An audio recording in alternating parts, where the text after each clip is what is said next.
আল্লাহকে সন্তুষ্ট করা আমাদের মেইন উদ্দেশ্য থাকবে। ইবনুল জাওজি রহমতুল্লাহ আলাই বিখ্যাত একটি ঘটনা বর্ণনা করেছেন। উনি বলেন যে ঈসা আলাইহিস সালাতু ওয়াস সালামের একটা মুআজিজা ছিল, তিনি মৃত মানুষগুলোকে তিনি জীবিত করতে পারতেন। তিনি একটি কবরস্থানের পাশ দিয়ে হেঁটে হেঁটে যাচ্ছিলেন, হঠাৎ করে তিনি একজন মানুষকে কুম বিইذনিল্লাহ বলে জীবিত করে ফেললেন। আল্লাহ ওনাকে মুআজিজা দিয়েছিল, উনি মৃত মানুষের সামনে দাঁড়িয়ে কুম বিইذনিল্লাহ বলে মৃত মানুষ জীবিত হয়ে দাঁড়িয়ে যেত। বনি ইসরায়েলের একজন ব্যক্তি দাঁড়িয়ে গেলেন, তার মাথা থেকে মাটিগুলো ঝাড়তে লাগলেন, কাপড় থেকে মাটিগুলো ঝাড়তে লাগলেন, আর জীবিত হয়ে ডাক দেয়া বলছেন, আল্লাহর নবী ঈসা, আপনি আমার কাছ থেকে কি জানতে চান? কেন আমাকে 40 বছরের পুরনো লাশকে আপনি জীবিত করলেন বলেন। উনি বলছেন, তোমার কাছে জানতে চাই দুনিয়ার জমিনে তুমি কি কর্ম করেছো, কোন কাজ করেছো? প্রথম প্রশ্ন আমার এটা। ওই বনি ইসরায়েলের যুবক ডাক দেয়া বলছেন, হে আল্লাহর নবী, আমি দুনিয়ার জমিনে থাকতে আমি একজন কাঠুরি ছিলাম, আমি একজন কুলি ছিলাম। আমি জঙ্গল থেকে বিভিন্ন মানুষের কাঠ কেটে দিত, আমি ওই কাঠগুলো মাথায় বহন করে করে আমি মানুষের বাড়িতে পৌঁছায় দিতাম। আল্লাহর নবী ঈসা আলাইহিস সালাম জিজ্ঞাসা করলেন, আচ্ছা তুমি বলো কবরের মধ্যে তুমি কেমন আছো? চক্ষু দিয়ে দরদর করে পানি ফেললেন। ইবনুল জাওজি রহমতুল্লাহ আলাইহি বলেন যে তখন উনি চক্ষু দিয়ে দরদর করে পানি ফেলতেছেন আর বলতেছেন, হুজুর, আজকের থেকে 40 বছর আগে দুনিয়ার থেকে আমার বিদায় হয়েছে, আমি চলে আসছি, কিন্তু আমি ছোট্ট একটা ভুল করার কারণে 40 বছর যাবৎ ধরে আল্লাহর কাছে খেসারত দিয়ে আসতেছি। কি ভুল?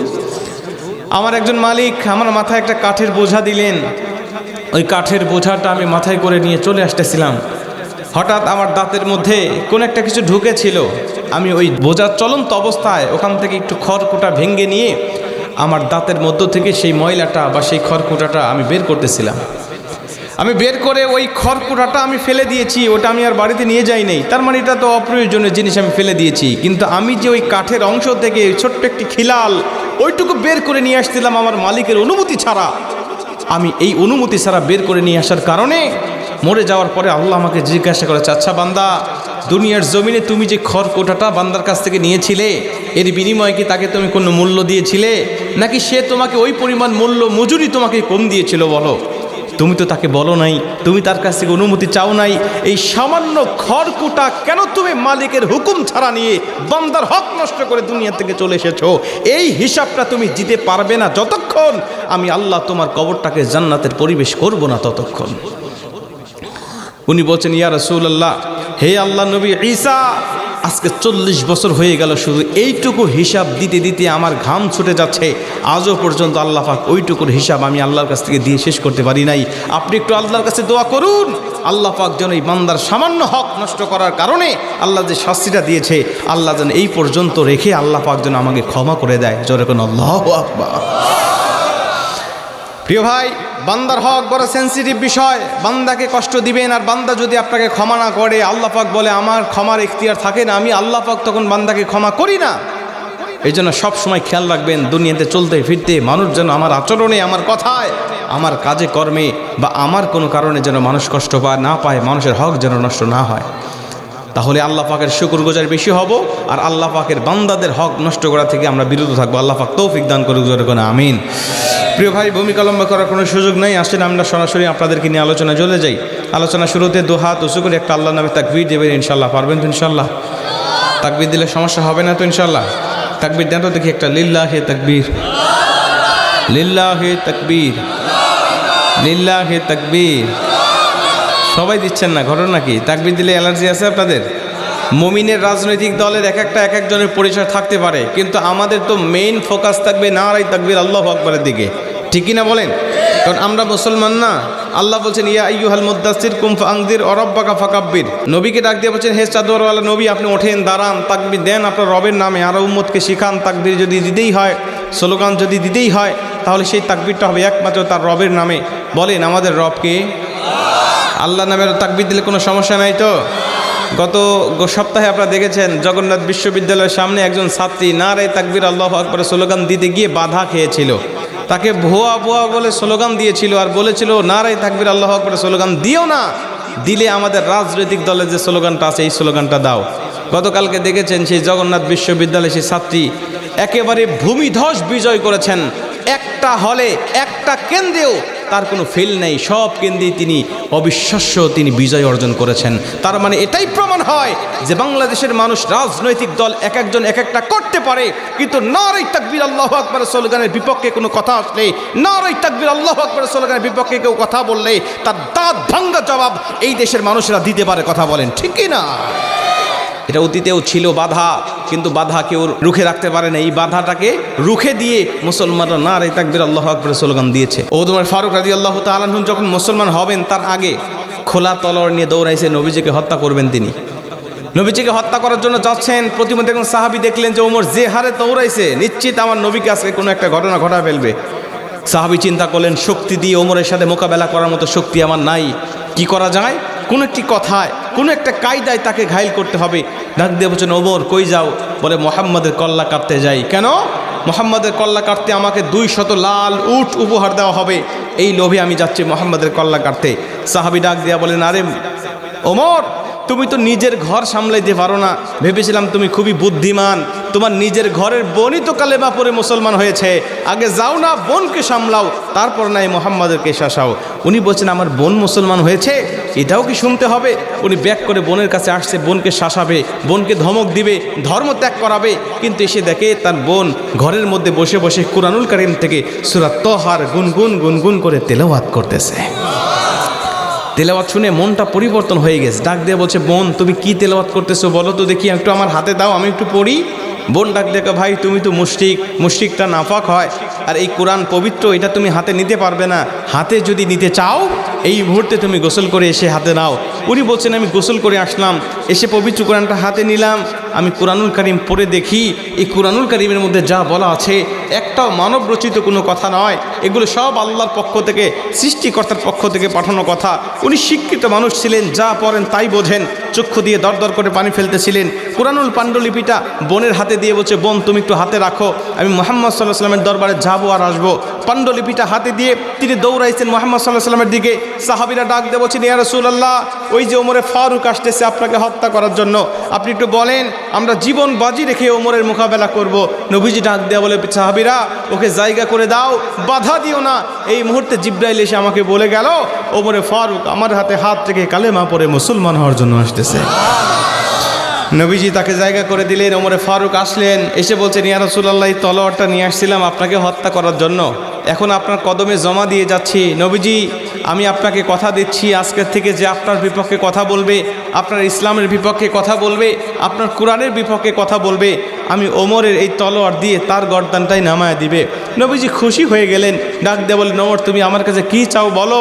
নবীজির কথা শুনে ওমরে ডাক দিয়ে বলেন, ইয়া রাসূলুল্লাহ, আমি আপনার কাছে কিচ্ছু চাই না, শুধু এই মুহূর্তে আমি আপনার হাতে হাত থেকে কালেমা পড়ে মুসলমান হতে চাই।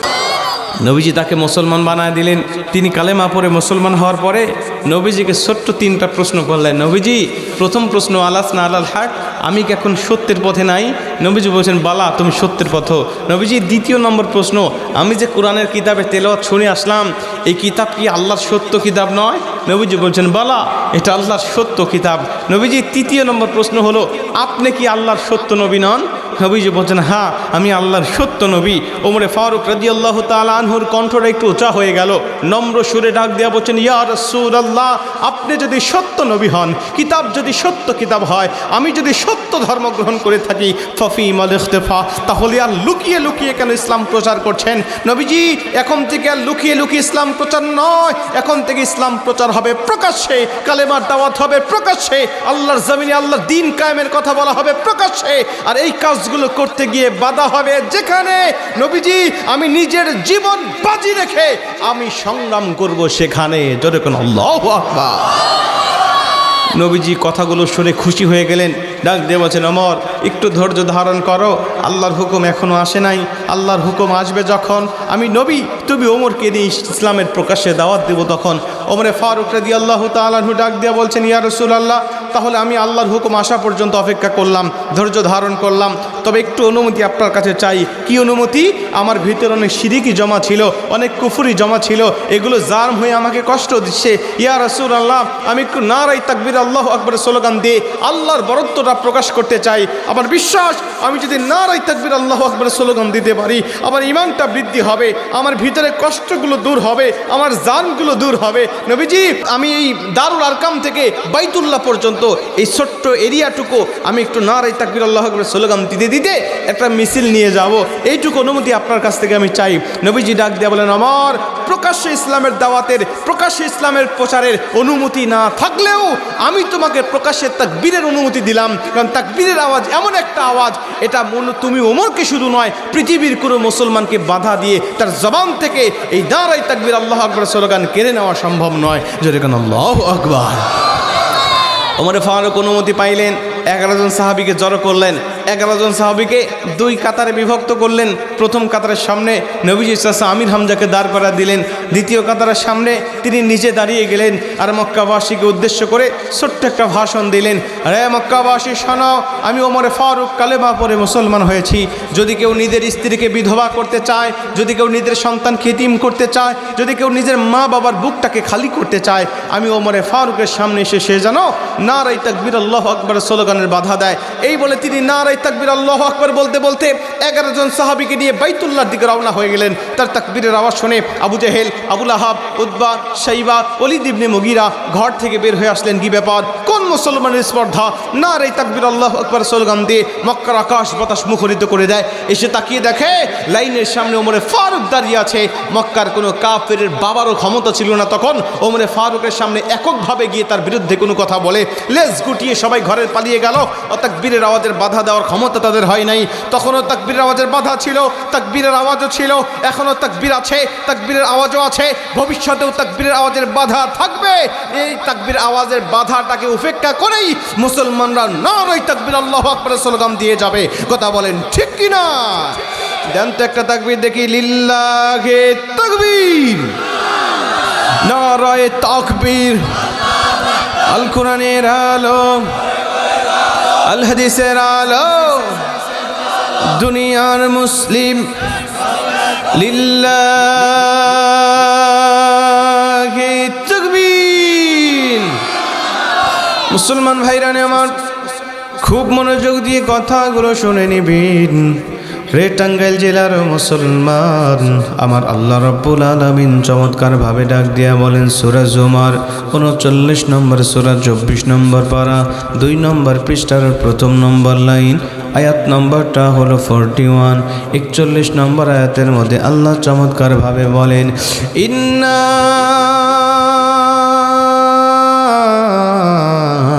أنزلنا عليك الكتاب للناس بالحق فمن اهتدى فلنفسه ومن ضل فإنما يضل عليها وما أنت عليهم بوكيل।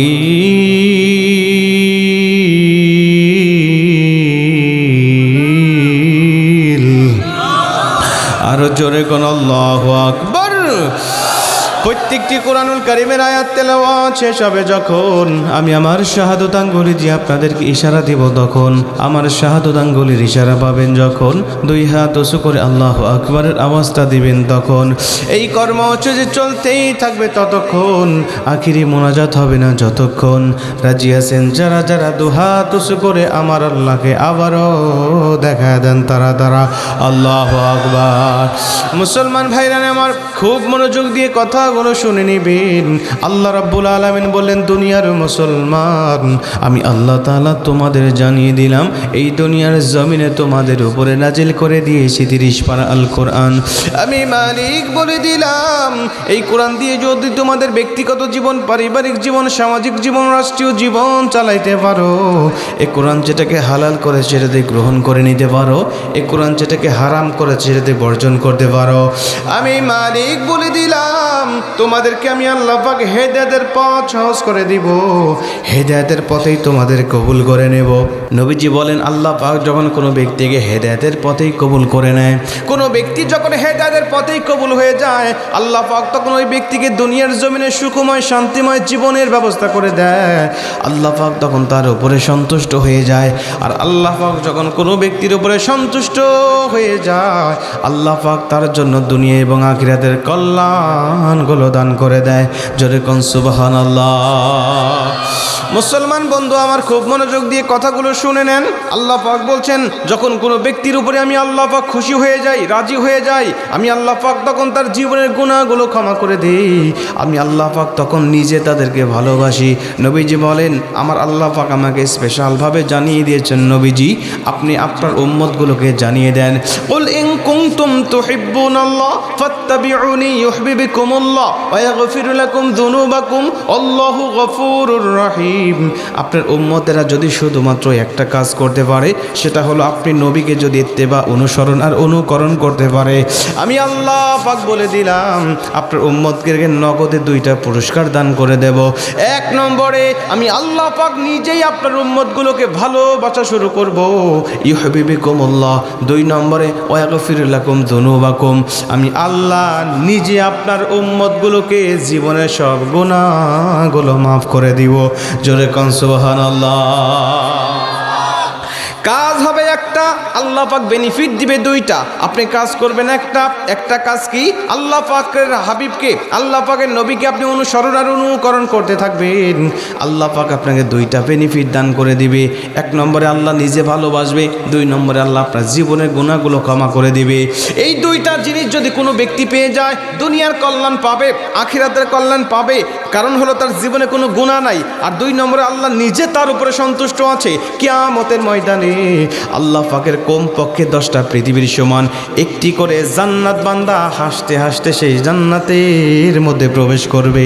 জোরে কোন সুবহানাল্লাহ। তাহলে বলেন আমাদের কাজ কয়টা? কাজ কয়টা? একটা। ফাত্তাবিউনি, একটা কাজ, আর বেনিফিট পাবো 2টা। 1 নম্বরে আমাদের উপরে আল্লাহ খুশি হবে, 2 নম্বরে আল্লাহ আমাদের জীবনের সব গুনাহগুলো মাফ করে দিবে। তাহলে একটা কাজ করতে রাজি আছেন তো ইনশাল্লাহ? আসেন, এই একটা কাজ করলে আমাদের কি হবে, ফায়দাগুলো আমি আপনাদেরকে বলি আস্তে আস্তে, আপনারা মনোযোগ দিয়ে শোনেন। আপনারা জানেন যে আজকে যারা সচেতন মানুষ গোটা পৃথিবীতে, আজকে বিভিন্ন ধর্ম থেকে মানুষেরা কনভার্ট হয়ে বা রিভার্ট হয়ে তার ইসলাম ধর্ম গ্রহণ করে মুসলমান হচ্ছে। এটা আপনারা জানেন তো অবশ্যই। আমি ওইখানে একটা তথ্য দিয়েছিলাম যে 2010 সাল থেকে 2020 সাল পর্যন্ত প্রতি বছর, 2010 সাল থেকে 2020 সাল পর্যন্ত এই 10 বছরের ব্যবধানে শুধু মুসলিমদের জনসংখ্যা বৃদ্ধি হয়েছে 347 মিলিয়ন। 1 মিলিয়ন সমান 10 লাখ, 10 মিলিয়ন সমান 1 কোটি। তাহলে চিন্তা করেন 347 মিলিয়ন সমান কত কোটি। এই যে এত মানুষ মুসলিম হচ্ছে, এরা একজনও এমনি হচ্ছে না। কেউ কুরআন দেখে, কেউ হাদিস দেখে, কেউ নবীজিকে দেখে, কেউ বিভিন্ন বৈজ্ঞানিক হাদিস দেখে, বিভিন্ন কারণে তারা কালেমা পড়ে মুসলমান হচ্ছে। আমি আপনাদেরকে রাসূল সাল্লাল্লাহু আলাইহি ওয়াসাল্লামের জীবনের কয়েকটা দিক আমি আপনাদেরকে তুলে ধরবো, যেইগুলো দেখে আজকে বিধর্মীরা ইসলামের দিকে তারা বানের জোয়ারের মতো, বানের পানির মতো তারা ঝুঁকতেছে। জোরে কোন সুবহানাল্লাহ। যেগুলো আমি মুসলিম হিসাবে আমার ঈমানটা বেড়ে যাবে। আমার যদি অন্য কোনো বিধর্মী ভাইও থাকে, আশা করি যে তিনি বুঝতে পারবেন যে আসলে আমি শুনেছি আপনাদের এইদিকে অনেক হিন্দু ভাইরা বসবাস করেন এবং আপনারা মিলেমিশে থাকেন। খুবই ভালো কথা, আমার কাছে খুবই ভালো লেগেছে, কারণ আমরা কোনো বিধর্মীদের সাথে কখনো খারাপ ব্যবহার করব না ইনশাআল্লাহ।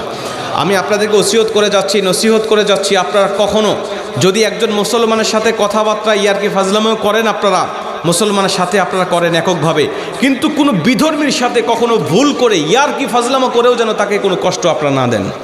খবরদার, আপনি যখন এককভাবে থাকবেন তখন আপনি একজন ব্যক্তি, কিন্তু যখন আপনি কোনো অমুসলিমের সামনে যাবেন, মনে করবেন আমি একক ব্যক্তি নয়, আমি একজন ইসলামের শক্তি। কথা বলেন ঠিক কি না? আপনি ভুল করবেন মানে ওই বিধর্মী ইসলামকে ভুল জানবে। আপনি তার সাথে কোনো ভুল বেয়াদবি করবেন, তার মানে সে ইসলামকে ভুল জানবে, যে ইসলাম ধর্ম মনে হয় এরকমই। আপনি তার মনে কষ্ট দিবেন, ও ইসলামের প্রতি কষ্ট পাবে যে ইসলাম ধর্ম আমাকে কষ্ট দিল। ও আপনাকে ব্যক্তি হিসাবে চেনে না, ও চেনে আপনি একজন মুসলিম। কথা বলেন ঠিক কি না? এই জন্য প্রত্যেকটা অমুসলিমদের সামনে যখন কথা বলবেন, উঠা বসা করবেন, লেনদেন করবেন, অন্যান্য মুসলিমদের বেলায় আপনি যেরকম থাকেন সমস্যা নাই, কিন্তু অমুসলিমদের বেলায় খুবই সাবধান, যেন আপনার কথায়, আপনার ব্যবহারে, আপনার আচারে ওই অমুসলিম ভাই যেন কোনো কষ্ট না পায়, সেজন্য আপনার আচার ব্যবহারে মুক্ত হয়ে বুঝতে পারে হ্যাঁ ইসলাম ধর্ম মনে হয় এরকমই সুন্দর, অতএব আমি আর বাপদাদা ধর্মে না থেকে আমি ওই সুন্দর ধর্ম গ্রহণ করে কালেমা পড়ে মুসলমান হয়ে যাই। এরকম ব্যবহার করবেন ইনশাআল্লাহ। আমার হাতে কয়েকজন হিন্দু মুসলমান হয়েছে, আজকে কালেমা পড়ে দলে দলে মানুষ মুসলিম হচ্ছে শুধু ইসলামের সৌন্দর্যগুলো দেখে। আমি নবীজির জীবনে কয়েকটা দিক আমি আপনাদেরকে উল্লেখ করি, দেখেন মুসলিম হিসাবে আপনার ঈমান বাড়বে।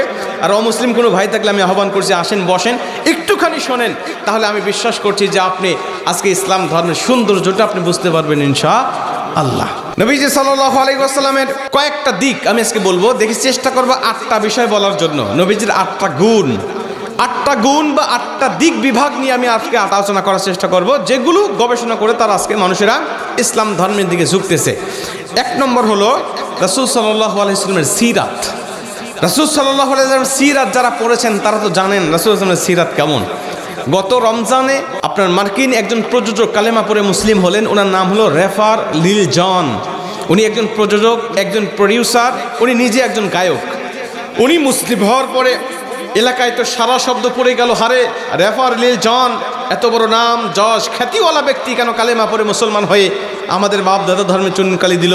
উনি ছিলেন একজন খ্রিস্টান, বাবা খ্রিস্টান, 14 পুরুষ খ্রিস্টান, আর মুসলিম হয়ে কেন খ্রিস্টানদের ধর্মে চুনকালি দিল।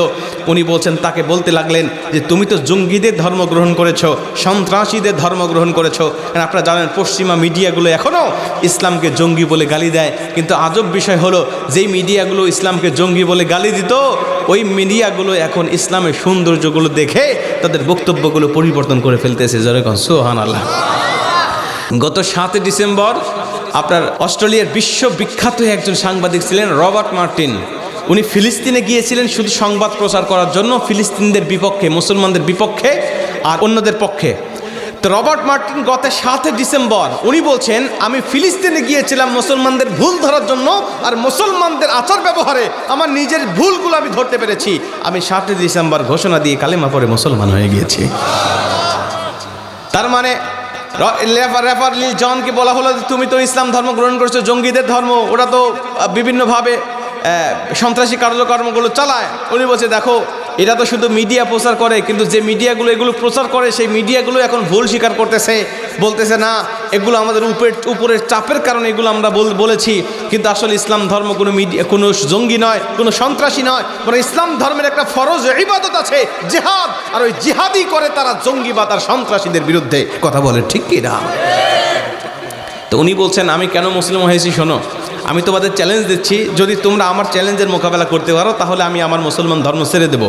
রেফার লিল জন তিনি চ্যালেঞ্জ ছুড়ে দিলেন যে আমি শুধুমাত্র ইসলাম সম্পর্কেও জানি না, ইসলামের কুরআন সম্পর্কেও জানি না, আমি শুধু মুসলমানদের নবী, মুসলমানরা যাকে নেতা মানে, আইডল মানে, আইকন মানে, ওই নেতার সিরাত পড়ে আমি মুসলিম হয়েছি। তোমরা যদি ওই নবীর সিরাতের মতো অন্য কোনো ব্যক্তির সিরাত আমাকে দেখাতে পারো, তার জীবনের মতো অন্য কোনো ব্যক্তির জীবনে যদি দেখাতে পারো, তার কথা কাজ আচার ব্যবহার চাল চলনের মতো অন্য কোনো ব্যক্তিকে যদি দেখা দিতে পারো, আমি কথা দিলাম এই নবীর ধর্ম ছেড়ে দিয়ে আমি সেই ব্যক্তির ধর্ম গ্রহণ করে ওই ধর্মের অনুসারী হয়ে যাব। যখন আল্লাহু আকবার।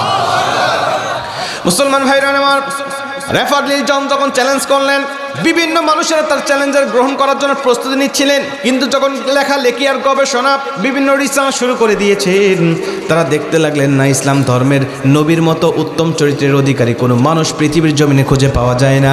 মাইকেল এইসাট একটি বই লিখেছিলেন 100 মনীষীদের জীবনী, সেখানে তিনি উল্লেখ করেছিলেন, উনি বলছেন 100 মনীষীদের জীবনীর মধ্যে নবী মুহাম্মাদের জীবনী ছিল, কিন্তু আমি চিন্তা করতেছিলাম নবীজির জীবনী আগে দিব না, তার জীবনীটা পরে দেব। সবচাইতে ভালো চরিত্রকার, সবচেয়ে ভালো সিরাতকার, আমি তার জীবনীটা আগে দেব। এই বলে আমি সব 100 জন মানুষের জীবনীটা ভালো করে লেখাপড়া শুরু করলাম, গবেষণা শুরু করলাম। কিন্তু বিশ্বাস করো, আমি ভেবেছিলাম সবচেয়ে ভালো চরিত্র যার, সবচাইতে ভালো সিরাত যার, তার জীবনীটা আমি আগে দিব। এই চিন্তা ভাবনা করে সবার জীবনী গবেষণা করেছি, কিন্তু আমি দেখলাম কারো জীবনীতে মিথ্যা কথা বলার মতো অপরাধ আছে। উনি বলছেন কারো জীবনীতে মিথ্যা কথা বলার মতো অপরাধ আছে, কারো জীবনীতে ঘুষ খাওয়ার মতো অপরাধ অপরাধ আছে, কারো জীবনে মানুষকে ফাঁকি দেওয়ার মতো অপরাধ রয়েছে। কিন্তু নবী মুহাম্মাদের জীবনী যখন গবেষণা করতে গিয়েছি, আমি গিয়ে দেখি নবী মুহাম্মাদের মতো জীবনী অন্য কোনো ব্যক্তির হতে পারে না। এই জন্য আমি খ্রিস্টান হওয়া সত্ত্বেও আমি মুসলমানদের নবীর জীবনী আমার বইয়ের আগে দিতে বাধ্য হয়েছি। যেরকম সুবহানাল্লাহ। উনি বলছে আমি আগে দিতে বাধ্য হয়েছি, কারণ উনার মতো চরিত্র আমি অন্য কোনো মানুষের পাই নেই। রেফার লিল জন বলছে, শোনো, তোমাদেরকেও চ্যালেঞ্জ করছি, তোমরা পারবে না। এর জন্য আমি আর অন্য ধর্মে থাকি নাই, আমি কালেমা পড়ে মুসলমান হয়েছি। যেরকম সুবহানাল্লাহ। তাহলে এক নম্বরে অমুসলিমরা ইসলামের মধ্যে ঝুঁকতেছে কেন? তারা রাসূল সাল্লাল্লাহু আলাইহি ওয়াসাল্লামের সিরাত দেখে। দুই নম্বরে অমুসলিমরা কেন ঝুঁকতেছে? রাসূল সাল্লাল্লাহু আলাইহি ওয়াসাল্লামের সুরত দেখে। কি দেখে? সুরত। সিরাত আর সুরত দুইটা কিন্তু আলাদা জিনিস। সিরাত হলো তার জীবনে কর্মকাণ্ড কাজকর্ম এগুলো, আর সুরত হলো তার চেহারা, তার অবয়ব, তাকে আল্লাহ কিভাবে সাজিয়েছিলেন এগুলো। বলবেন হুজুর এখন আর মানুষ এগুলো দেখতেছে কেমনে? ভাই এখনকার মানুষও দেখে। কেমনে দেখে জানেন? নবীজি সাল্লাল্লাহু আলাইহি ওয়াসাল্লাম যখন কাবা চত্বরে কোরআন তেলাওয়াত করতেছিলেন, তখন নবীজি সাল্লাল্লাহু আলাইহি ওয়াসাল্লামের কাবা চত্বরে ওই বিভিন্ন আগত বিদেশিরা যারা আসতো কোরআন তেলাওয়াত শোনার জন্য, এসে নবীজির কণ্ঠের কোরআন তেলাওয়াত শুনে তারা দলে দলে কালেমা পড়ে মুসলমান হয়ে যেত।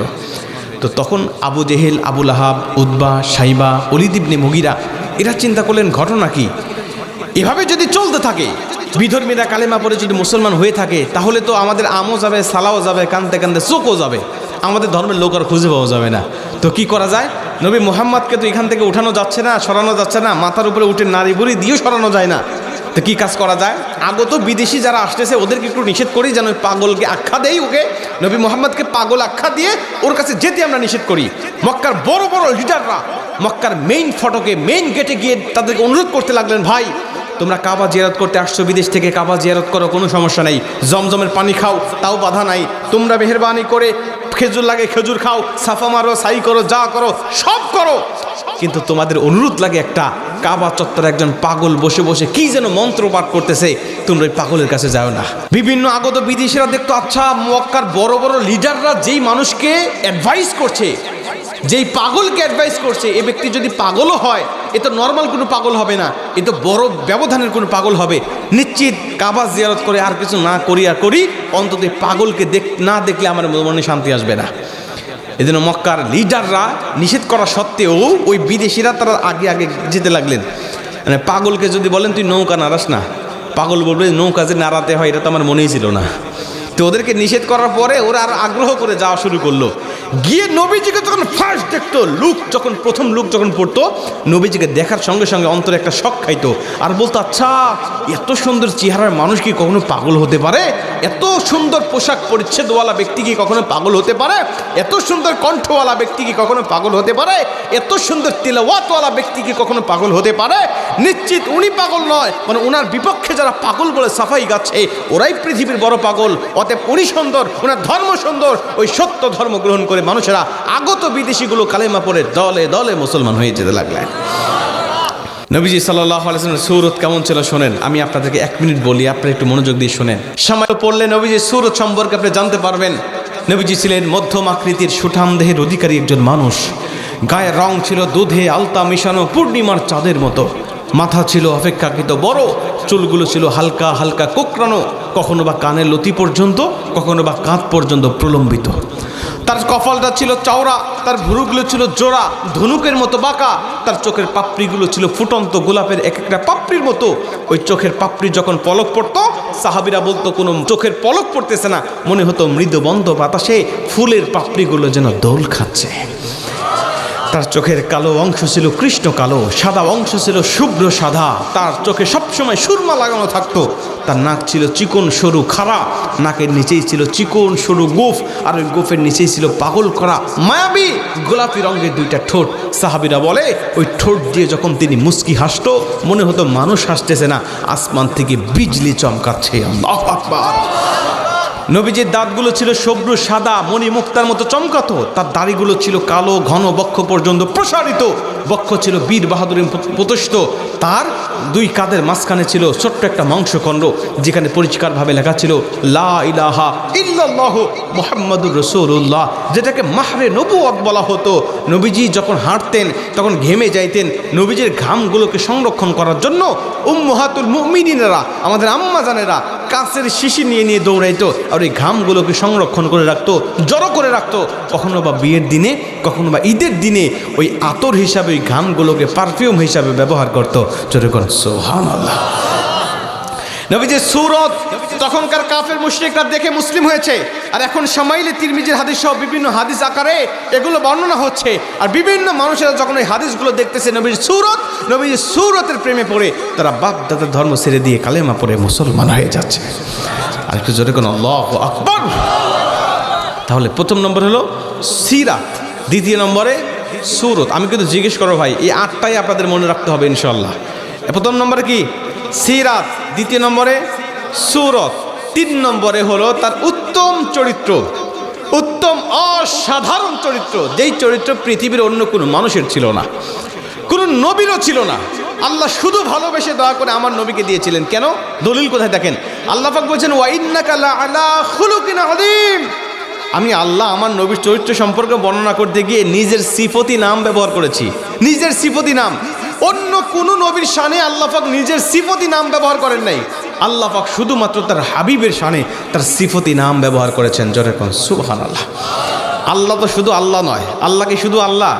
আল্লাহ তো রহমান, আল্লাহ তো রহিম, আল্লাহ তো মালিক, আল্লাহ তো কুদ্দুসুস সালামুল মুমিনুল মুহাইমিনুল আজিজুল জব্বারুল মুতাকাব্বির, আল্লাহ তো খালিকুল বারিউল মুসাব্বিরুল গফফারুল কাহারুল ওয়াহাবুর রাজ্জাকুল ফাত্তাহুল আলিমুল কবিদুল বাসিত আল খাফিদুর রাফিউল মুইজ্জুল মুজিল্লুস সামিউল বাসিরুল হাকামুল আদালুল লতিফুল খবীর আল হালিমুল আযীমুল গফুরুশ শাকুরুল আলিয়ুল কবীরুল হাফিজুল মুকিতুল হাসিবুল জলিলুল করিমুল রকিবুল মুজিবুল ওয়াসি আল হাকিমুল ওয়াদুদুল মাজিদুল বাঈদুল শাহীদ আল হাক্কুল ওয়াকিলুল কবিয়ুল মাতিনুল ওয়ালিউল হামিদুল মুহসিল মুবদিউল মুঈদ আল মুহয়িল মুমিতুল হাইয়ুল কাইয়্যুমুল ওয়াজিদুল মাজিদুল ওয়াহিদুল আহাদুস সামাদ আল কাদিরুল মুকতাদিরুল মুকদ্দামুল মুআখিরুল আউয়াল ওয়াল আখির ওয়াল যাহির ওয়াল বাতিনুল ওয়ালি আল মুতাআলিল বাররুত তাওয়াবুল মুনতাকিম আল আফুফুর রাউফুল মালিকুল মুলকিতুল জালালি ওয়াল ইকরাম আল মুকসিদুল মুগনিল মানিউদ দাররুন নাফিউন নূরুল হাদিল বাদিউল বাকি আল ওয়ারিসুর রশিদুস সবুর। জোরে কোন আল্লাহু আকবার।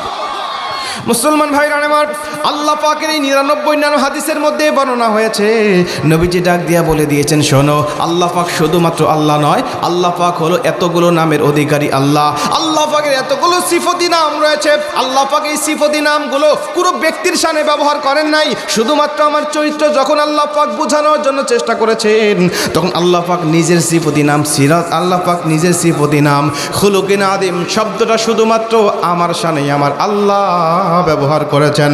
জোরে কোন সুবহানাল্লাহ। ওই সুন্দর চরিত্রগুলো যখন তারা দেখতেছেন, তারা বলতেছেন এত সুন্দর চরিত্রওয়ালা ব্যক্তি কখনো সাধারণ মানুষ হতে পারে না। তখন তারা দলে দলে কালেমা পড়ে মুসলমান হয়ে যাচ্ছেন। শুনেন আরেকটা চমৎকার কথা আমি আপনাদেরকে শোনায় দেই। নবীজির চমৎকার চরিত্র বোঝানোর জন্য আল্লাহ পাক তার বাবার নাম থেকে শুরু করে নিয়ে আদম আলাইহিস সালাতু ওয়াস সালাম পর্যন্ত প্রত্যেকটা ব্যক্তির নাম আজও পৃথিবীর মধ্যে আমার আল্লাহ আমাদের সামনে স্পষ্ট করে রেখে দিয়েছেন। জোরে কোন সুবহানাল্লাহ। আপনাদেরকে বললে আপনার নিজের নাম, বাবার নাম, দাদার নাম পর্যন্ত বলতে পারেন। দাদার বাবার নাম অনেক মানুষই চিন্তা ভাবনা করে বলে। যদি বলি দাদার বাবার নাম কি বলেন, তখন অনেক মানুষ চিন্তা ভাবনা করে বলতে থাকে। দাদার নাম অনেক মানুষ আমরা পারি না। 5 পুরুষ 6 পুরুষ পার হলে আমাদের কারো মনে থাকে না। কিন্তু আমার নবীজির চরিত্রটাকে স্পষ্ট প্রমাণ করার জন্য কোনো কালেমা লেপন যেন কোনো মানুষ না করতে পারে, এজন্য আমার নবীর বাবার নাম থেকে শুরু করে আদম আলাইহিস সালাতু ওয়াস সালাম পর্যন্ত প্রত্যেকটা ব্যক্তির নাম আজও পৃথিবীর জমিনে আমার আল্লাহ স্পষ্ট করে রেখে দিয়েছেন। জোরে কোন সুবহানাল্লাহ। আমার নবী মুহাম্মদুর রাসূলুল্লাহ সাল্লাল্লাহু আলাইহি ওয়াসাল্লাম, মুহাম্মদ সাল্লাল্লাহু আলাইহি ওয়াসাল্লামের পিতা আব্দুল্লাহ, আব্দুল্লাহর পিতা আব্দুল মুত্তালিব, আব্দুল মুত্তালিবের পিতা হাশিম, হাশিমের পিতা আব্দে মানাফ, আব্দে মানাফের পিতা কুসাই, কুসাইয়ের পিতা কিলাব, কিলাবের পিতা মুররা, মুররার পিতা কাব, কাবের পিতা লুয়াই, লুয়াইয়ের পিতা গালিব, গালিবের পিতা ফেহের, ফেরের পিতা মালিক, মালিকের পিতা নাদার, আর নাদারের পিতা কিনানা, কিনানার পিতা খুজাইমা, খুজাইমার পিতা মুদ্রিকা, মুদ্রিকার পিতা ইলিয়াস, ইলিয়াসের পিতা মুদর, মুদরের পিতা নিজার, নিজারের পিতা মাআদ, মাআদের পিতা আদনান, আদনানের পিতা আওয়াদ, আওয়াদের পিতা হামাইসা, হামাইসার পিতা সালামান, সালামানের পিতা আউজ, আউজের পিতা বাউজ, বাউজের পিতা কমওয়াল, কমওয়ালের পিতা উবাই, উবাইয়ের পিতা আওয়াম, আওয়ামের পিতা নাশিদ, নাশিদের পিতা হিজা, হিজার পিতা বালদাস, বালদাসের পিতা ইয়াদলাফ, ইয়াদলাফের পিতা তাবিখ, তাবিখের পিতা জাহিম, জাহিমের পিতা নাহিস, নাহিসের পিতা মাখি, মাখির পিতা আইফি, আইফির পিতা আবকার, আবকারের পিতা উবাইদ, উবাইদের পিতা আদ্দাহা, আদ্দাহার পিতা হামদান, হামদানের পিতা সানবার, সানবারের পিতা ইয়াসরবি,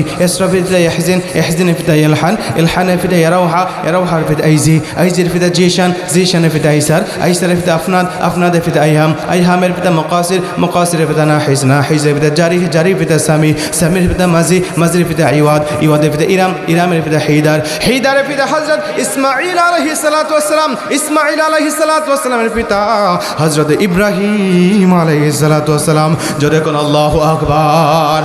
ইব্রাহিম আলাইহিস সালাতু ওয়াস সালামের পিতা আজর, আজরের পিতা নাহুর, নাহুরের পিতা সারুজ, সারুজের পিতা রাউ, রাউর পিতা ফাহিজ, ফাহিজের পিতা আবির, আবিরের পিতা আফরাশাদ, আফরাশাদের পিতা শাম, শামের পিতা হযরত নূহ আলাইহিস সালাতু ওয়াস সালাম, নূহ আলাইহিস সালাতু ওয়াস সালামের পিতা লামিক, লামিকের পিতা মাতুসালেক, মাতুসালেকের পিতা হযরত ইদ্রিস আলাইহিস সালাতু ওয়াস সালাম, ইদ্রিস আলাইহিস সালাতু ওয়াস সালামের পিতা ইয়ারিদ, ইয়ারিদের পিতা মালহালিল, মালহালিলের পিতা কিনান, কিনানের পিতা আনাস, আনাসের পিতা হযরত শীশা আলাইহিস সালাতু ওয়াস সালাম, শীশা আলাইহিস সালাতু ওয়াস সালামের পিতা পৃথিবীর প্রথম মানুষ আল্লাহ পাক যাকে নিজের কুদরতি হাত দিয়ে সৃষ্টি করেছিলেন, আমাদের আদি পিতা হযরত আদম আলাইহিস সালাতু ওয়াস সালাম। জোরে কোন আল্লাহু আকবার, আল্লাহু আকবার বলেন।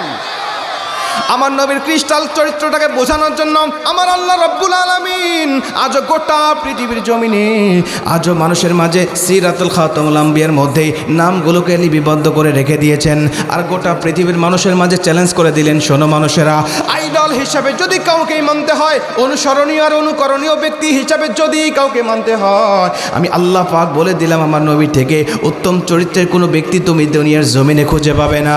অতএব তোমাদেরকে ঘোষণা করলাম, তোমরা যদি কাউকে মানতে পারো, কাউকে অনুসরণ করতে পারো, আমার নবীকেই করতে থাকো, আমি আল্লাহ পাক তোমাদের জীবনের গুনাহ মাফ করব, আমি আল্লাহ তোমাদের উপরে রাজি খুশি হয়ে তোমাদের জাহান্নাম থেকে মুক্তি দিয়ে জান্নাতে কবুল করে নিব। জোরে কোন সুবহানাল্লাহ। তাহলে 3 নম্বরে তারা ইসলামে ঝুঁকতেছে কেন? নবীজি সাল্লাল্লাহু আলাইহি সাল্লামের উত্তম চরিত্র দেখে। আল্লাহ পাক আমাদেরকেও উত্তম চরিত্র গঠন করার তৌফিক দান করুক। জোরে কোন আমিন। কয়টা গেল? 3টা। 4 নম্বরে রাসূল সাল্লাল্লাহু আলাইহি সাল্লামের বিজ্ঞান ভিত্তিক কিছু হাদিসকে দেখে তারা ইসলাম ধর্ম গ্রহণ করতেছে। আমি আপনাদেরকে আজকে কয়েকটা বিজ্ঞান ভিত্তিক হাদিস বলি, যেগুলো আমার বিধর্মী ভাইরাও জানবে, আজকে আপনারাও জানবেন এবং আপনারা খুশি হবেন যে সত্যি আমার ইসলাম ধর্মটা কত সুন্দর এবং আমার ইসলাম ধর্মটা কত সত্য একটা ধর্ম। আমি আপনাদেরকে বলি, আপনারা আপনাদের এলাকার মানুষেরা মারা গেলে বরই পাতার পানি, বরই পাতার পানি দিয়ে গোসল করানো, বরই পাতা দিয়ে গরম করে আপনারা পানি দিয়ে গোসল করেন, কিন্তু মুসলিমরা বরই পাতার পানি দিয়ে কেন গোসল করায়? এই হাদিসটাকে গবেষণা করে কিছু বিজ্ঞানীরা প্রথম ফ্রান্সের মুসলিম হলেন এবং ওই হাদিসটা আজও গোটা পৃথিবীর মানুষেরা গবেষণা করতেছেন এবং ওরা ওই তথ্যগুলো জানতেছেন এবং জানার পরে আজও মানুষ দলে দলে কালেমা পড়ে মুসলমান হচ্ছেন। আমি আপনাদের বলি একে একে শোনেন। আমি গত কয়েক বছর আগে ইন্ডিয়ায় গিয়ে প্রথম এই হাদিসটা, মানে এই হাদিসের রিসার্চের ব্যাপারে শুনলাম পাশে একজন মেয়ে, উনি হিন্দুদের মেয়ে ছিলেন, ওনার নাম ছিল গীতা রানী। তো উনি কালেমা পরে মুসলিম হয়ে নাম রেখেছেন মুসাম্মাদ সালমা খাতুন। তো সালমা খাতুন হওয়ার পরে ওনাকে বলা হয়েছে তুমি কেন মুসলমান হয়েছ? তো মাহফিল কমিটি আমাকে বলছে, হুজুর উনি মুসলমান হয়েছে শুধুমাত্র মুসলিমরা মারা গেলে কেন বরই পাতার গরম পানি দিয়ে গোসল করায়, এই তথ্যটা জানার পরে ও কালেমা পরে মুসলমান হয়ে গেছে। তো উনি মুসলমান হওয়ার পরে ওরা বলছে, হুজুর ওর উপরে অনেক নির্যাতন গেছে, অনেক অত্যাচারের স্টিম রোলার চলছে, কিন্তু কোনো অত্যাচারের স্টিম রোলার ওকে থামায় রাখতে পারে নাই। এলাকার অনেক যুবকেরা ওকে বিয়ের প্রস্তাব দিয়ে রাখছিল। 22 বছর বয়সের কলেজে পড়ুয়া একটা মেয়ে, তো ইসলামী ধর্ম গ্রহণ করার কারণে ওই হিন্দুদের যুবকেরা তো আর তাকে বিয়ে করতে পারবে না। তো কি করা যায়? ওকে বিভিন্ন মুরব্বীদের কাছ থেকে পঞ্চায়েতদের কাছে বিচার দিতে লাগলেন, দেখেন গীতা রানী মুসলমান হয়েছে, অথচ আমার বাপ দাদা ধর্মে চুনকালি দিয়েও আমাদের সমাজে আছে, তা আমাদের সমাজটা যেহেতু হিন্দুদের সমাজ, এই সমাজ থেকে তাকে বের করে দেন, আর না হলে তাকে কালেমা থেকে ত্যাগ করা আবার আমাদের ধর্মে ফিরিয়ে আনেন। তো এলাকার মুরব্বী টুরব্বী যারা আছিল সবাই খুব চাপ দিতে লাগলো যে মা তোমার বাবা হিন্দু, দাদা হিন্দু, 14 পুরুষ হিন্দু, তুমি কেন মুসলিম হয়ে তোমার বাপদাদার ধর্মে চুনকালি দিলে? মা, তুমি তোমার ইসলাম ধর্মটা ছেড়ে দিয়ে আবার আগের ধর্মে চলে আসো। উনি বলছেন, চাচা আমি তো ইসলাম ধর্ম ছেড়ে দেওয়ার জন্য গ্রহণ করি নাই, আমি গ্রহণ করেছি ইসলাম ধর্মকে ভালোবেসে, অতএব ইসলাম ধর্ম আমি ছাড়বো না। কোনোভাবেই যখন রাজি হয় নাই, তখন মুরব্বীরা বলছে, মা দেখো, তুমি যদি ইসলাম ধর্ম না ছাড়ো তাহলে আমরা তোমাকে সমাজ থেকে বের করে দেবো, ওই সমাজে তোমাকে রাখবো না। তো উনি বলছে, চাচা আমাকে সমাজের হুমকি দেন, অথচ আমি সাহাবীদের জীবনী পড়েছি। সাহাবীরা ইসলাম ধর্ম গ্রহণ করার পরে বিভিন্ন মানুষেরা বলতো, তার মুনিবরা বলতো, তুমি ইসলাম না ছাড়লে তোমাকে অত্যাচারের স্টিপ রুলার দিয়ে তোমাকে দুনিয়ার থেকে বিদায় করে দেওয়া হবে। ওই সাহাবীরা দেখেছি খালি গায়ে উত্তপ্ত বালুর উপরে তারা শুয়ে থেকে পেটের উপরে পাথর নিয়ে তারা এক পর্যায়ে কালেমা পাঠ করেছে, আহাদ আহাদ শব্দ গ্রহণ করেছে, তারা দুনিয়ার জমিন থেকে বিদায় নিতে রাজি হয়েছে, তারপরে তারা কালেমা ছাড়ে নাই। অনেক সাহাবীরা তো তেলের মধ্যে ঝাঁপ দিয়েছে, দুনিয়ার থেকে বিদায় নিয়ে চলে গেছে, কিন্তু কালেমা ছাড়ে নাই। আমি ইসলাম ধর্ম গ্রহণ করার আগে ওদের জীবনী পড়ে অবাক হয়েছি আর মনে করেছি এরা মুসলমান কি বোকা, এরা জীবন দিতে প্রস্তুত, কিন্তু তারা ইসলাম ছাড়তে প্রস্তুত নয়, এটা আমি তখন মনে করেছি। কিন্তু চাচা এখন আমার কাছে মনে হচ্ছে ওরা কি জন্য ইসলামটা ছাড়ে নাই, জীবন দিতে প্রস্তুত হয়েছে। চাচা আমাকে হুমকি দেখান, আমাকে ভয় দেখান, আমিও আপনাকে কথা বলছি, এ সমাজ থেকে নয়, শুধুমাত্র দেশ থেকে নয়, ভারত থেকে নয়, বরং পৃথিবী থেকেও যদি আমাকে তাড়া দেন, আমি গীতা রানী কথা দিলাম, আমি যে কালেমা একবার গ্রহণ করেছি ওই কালেমা আমি আর দ্বিতীয়বার ছেড়ে দিব না। যেরকম সুবহানাল্লাহ। তখন মুরব্বীরা বলতে লাগলেন, আচ্ছা মা, তুমি কি ইসলাম ধর্মের কোনো যুবকের প্রেমে পড়েছ, নাকি ইসলাম ধর্মের কোনো যুবককে বিয়ে করার নিয়তে তুমি মুসলমান হয়েছো বলো? মেয়েটি বলছে, চাচা আমি কোনো ইসলাম ধর্মের যুবকের প্রেমে পড়ি নাই, আবার ইসলাম ধর্মের কোনো যুবককে বিয়ে করার নিয়তেও মুসলমান হই নাই। কেন মুসলমান হয়েছি? মুসলমান হয়েছি শুধুমাত্র ইসলাম ধর্মের সৌন্দর্যর প্রেমে পড়ে। যেরকম সুবহানাল্লাহ। ইসলাম ধর্মের সৌন্দর্যটা কি, এটাই আমি আপনাকে বোঝাই। চাচা ডাক দিয়ে কয়, তুমি ইসলাম ধর্মের সৌন্দর্য পাইছো কোথায়? ইসলাম ধর্মে তো কোনো সৌন্দর্যই নেই। আমি চিন্তা করলাম ইসলাম ধর্মে নাকি সৌন্দর্য নাই, আমি একে একে তাকে বোঝাতে লাগলাম, চাচা ভুল কথা বললেন না, আপনি যেটা মানতেছেন মানেন, সমস্যা নাই, ইসলামের বিপক্ষে কথা বললেন না, কারণ আমি দেখেছি ইসলাম ধর্মের মধ্যে পুরাটাই সৌন্দর্য দিয়ে ভরা। ইসলাম যেটাকে হালাল করেছে ওটার মধ্যেই কল্যাণ রেখেছে, ইসলাম যেটাকে হারাম করেছে ওটার মধ্যেই ক্ষতি রয়েছে। জোরে কোন আল্লাহু আকবার। ভাই আপনার মাথায় ঢুকুক অথবা না ঢুকুক, আপনি বোঝেন অথবা না বোঝেন, আপনাকে বিশ্বাস করতে হবে যে ইসলাম যেটাকে হালাল করেছে এটা মানলে আপনি কল্যাণ পাবেন, ইসলাম যেটাকে হারাম করেছে এটা মানলে আপনার ক্ষতি হবে। বিশ্বাস হয় আপনাদের? একটা উদাহরণ দেয়, আপনাদের টাঙ্গাইলের মানুষেরা মরা মাছ খান না? মরা মাছ খাওয়া কি হালাল না হারাম? হ্যাঁ হালাল। দেখ কথা ধরে কয় না, আসতে হয়ে গেছে কথা, কনফিউশনে পড়ে গেছেন। মরা মাছ খাওয়া কি হালাল না হারাম? হালাল। মরা মুরগি খাও কি? মরা গরু খাও কি? আচ্ছা, মরা দুটাই মরা, একটা মরা মাছ, একটা মরা মুরগি, মরা গরু বা ভূপৃষ্ঠে যা বসবাস করে সব মরা, এগুলো খাওয়া হারাম। আবার মরা মাছ খাওয়া হালাল। আবার যে মরা, যে গরু জবাই করলেও মরে যায়, আবার স্বাভাবিকভাবে মরলেও মরে যায়, তাহলে জবাই করে খাওয়া হালাল আর স্বাভাবিকভাবে মরে গেলে সেটা খাওয়া হারাম। বিজ্ঞানীরা বলছে আচ্ছা ইসলাম পাইলো কি, একবার এক কথা বললো আর ওটা মানুষেরা মেনে নিল, কিন্তু আমরা আধুনিক যুগের মানুষেরা তো তা মানবো না। দেখি না ইসলাম নাকি যেটাকে হালাল করেছে এটার মধ্যে কল্যাণ আছে, ইসলাম নাকি যেটাকে হারাম করেছে এটার মধ্যে ক্ষতি আছে, দেখি না একটু গবেষণা করে দেখি না কি আছে। তখন তারা মাছ আর মরা প্রাণী নিয়ে গবেষণা শুরু করলেন। ভূপৃষ্ঠে যা বসবাস করে এরা মরা খাইলে আপনার জন্য হারাম হবে, আপনি খাইতে পারবেন না। ভূপৃষ্ঠে কারা বসবাস করে? মানুষ সহ, গরু ছাগল ভেড়া বকরি উট দুম্বা যা আছে সবই, এগুলো আপনি মরা খাইতে পারবেন না। ওরা বলছে কেন? কারণ আমরা গবেষণা করে দেখলাম যে ভূপৃষ্ঠে যা বসবাস করে এরা অক্সিজেন গ্রহণ করে আর কার্বন ডাই অক্সাইড ত্যাগ করে। ভাই আমার ভাষা বুঝতে কি আপনাদের সমস্যা হচ্ছে? সমস্যা হচ্ছে না তো? আমি তো আপনাদের পাশের জেলার লোক, শুধু মাঝখানে একটা নদী, তো নদী পার দিলেই কি পাবনা জেলা না? তো আমি তো আপনাদের পাবনা মানে পাশের জেলার লোক, তো এই আমার ভাষার সাথে আপনাদের ভাষা কিন্তু খুব বেশি তফাৎ নাই। আমরা যখন ঢাকা পার হই তখন আমাদের ভাষা নিয়ে একটু বিপদে পড়তে হয়। আপনারা নোয়াখালী গেছেন না? গেছেন তো? আপনারা টাঙ্গাইলের লোক পানিরে কি কন? নোয়াখালীতে কি কয়? হ্যাঁ। আপনারা টাঙ্গাইলের লোক পানরে কি কন? পান। নোয়াখালীতে কি কয় জানেন? হ্যাঁ। মানে আপনাদের দেশের এক গালি, আপনাদের দেশের বুলি ও দেশের গালি, ও দেশের বুলি আপনাদের গালি, কথা কন ঠিক কি না? আমি শুনছিলাম আপনাদের পাবনার একজন মুরব্বী গেছে নোয়াখালীতে যায় একটা মুদি দোকানদারকে ডাক দিয়ে, ভাই মুদি দোকানদার, আমারে 2 কেজি হেহে দাও, তোমার দোকান থেকে বেছে বেছে সুন্দর সুন্দর দেখে দেখে 2 কেজি হেহে দাও। দোকানদারকে, ভাই তোর পাও ধরি, মাপ চাই, আমার 14 গোষ্ঠীর দোকানদারি করে, জীবনে হেহে বিক্রি তো দূরের কথা, নাম পর্যন্ত শুনি নেই। মুরব্বী তো সহজ সরল মানুষও ডাক দেখা, মিয়া আমি দেখতেছি তোমার দোকানে হেহে আছে, আর তুমি কেউ হেহে নেই, কারণ কি? দোকানদার তো রেগে মেগে আগুন, কয় মিয়া 22 দিন হরতালের ফল দোকান খুলছি, 1 টাকাও বেচা বিক্রি নেই, মন মিজাজ এমনি খারাপ, আমার দোকানে হেহে কোথায়? আচ্ছা আমার পাবনার পানি তোর নোয়াখালীতে কি? কয় হানি। কয় আমার পাবনার পান তোর নোয়াখালীতে কি? কয় হান। খিরে আমার পাবনার পানি যদি তোর নোয়াখালীতে হান হয়, আমার পাবনার পানি যদি তোর নোয়াখালীতে হানি হয়, আমার পাবনার পান যদি তোর নোয়াখালীতে হান হয়, তাহলে আমার পাবনার পেঁপে তোর নোয়াখালীতে হেহে হওয়ার কথা। সূত্র ঠিক আছে না? পানি হানি হলে পান হান হবে না, পেঁপে হেহে হবে না? তো বাইরে গেলে মাঝে মাঝে একটু বিপদে পড়তে হয়, কিন্তু আজকে তো আমি আপনাদের পাশের জেলার লোক, বিপদ তো হওয়ার কথা নয়। ভাষা বুঝেছেন তো ইনশাল্লাহ? লিল্লাহে তাকবীর। মুসলমান ভাইরান আমার, ওনারা বলছে ভূপৃষ্ঠে যা বসবাস করে এগুলোকে গবেষণা করে তাকিয়ে দেখি, ভূপৃষ্ঠে যা বসবাস করে এরা অক্সিজেন গ্রহণ করে আর কার্বন ডাই অক্সাইডটা ছেড়ে দেয়। কার্বন ডাই অক্সাইডটা ছেড়ে দেয় যখন দেয়, এই প্রাণীটা যখন স্বাভাবিকভাবে মারা যায় তখন ওই কার্বন ডাই অক্সাইডটা তার ভিতরে থেকে যায়। ভিতরে থেকে যাওয়ার কারণে কার্বন ডাই অক্সাইডটা রক্তের সাথে মিশে যায়, রক্তগুলো গোস্তের সাথে মিশে যায়, মিশে যাওয়ার কারণে এই গোস্তটা এতটাই বিষাক্ত হয়ে যায়, এতটাই বিষাক্ত হয়ে যায় যে এই গোস্ত যদি কোনো মানুষ খেতে পারে, ওই মানুষটা এটা খাওয়ার সঙ্গে সঙ্গে শুধুমাত্র তার শরীরের মধ্যে রোগ জীবাণু প্রবেশ করছে তা নয়, এই রোগ জীবাণুগুলো বড় বড় ক্যান্সার হয়ে তার শরীরটাকে ধ্বংস করে দিবে। জোরে কর নাউজুবিল্লাহ।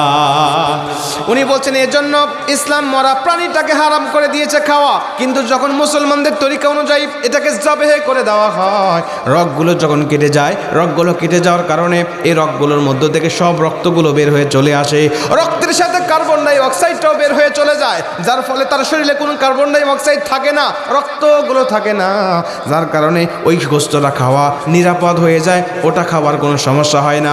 এই জন্য ইসলাম এটাকে হালাল করে দিয়েছে, হারাম করে দেয় নাই, কারণ এটা খাইলে আর কোনো ক্ষতির সম্ভাবনা থাকে না। যতক্ষণ সুবহানাল্লাহ। উনি বলছে তাহলে মাছ কি অপরাধ করলো? দেখি না মাছ কেন মরা খাওয়া তারা হালাল করলো, এটাকে তারা জবাই করে খায় না, তাহলে কেন তারা এভাবে খাচ্ছে? কারণটা কি? ওনারা বলছে সাগরে পানিতে বসবাসরত মাছগুলোকে যখন গবেষণা করতে গিয়েছি, কি ব্যাপার, আজীব ব্যাপার, আল্লাহ আকবার, এগুলো গবেষণা করতে গিয়ে দেখি আমার সৃষ্টিকর্তা পানিতে বসবাসরত সমস্ত মাছগুলোকে আল্লাহ কার্বন ডাই অক্সাইড থেকেই মুক্ত রেখে দিয়েছে। যেরকম সুবহানাল্লাহ।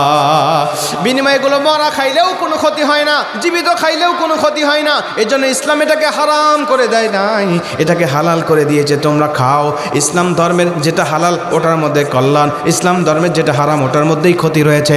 এর জন্য হালালকে গ্রহণ করতে হবে আর হারামকে ত্যাগ করতে হবে, তাইলে দুনিয়ার জমিনে কল্যাণে থাকবেন। আর আল্লাহর হুকুমটা পালন করার কারণে আল্লাহ পরকালেও আপনাকে অগণিত ফজিলত দান করবেন।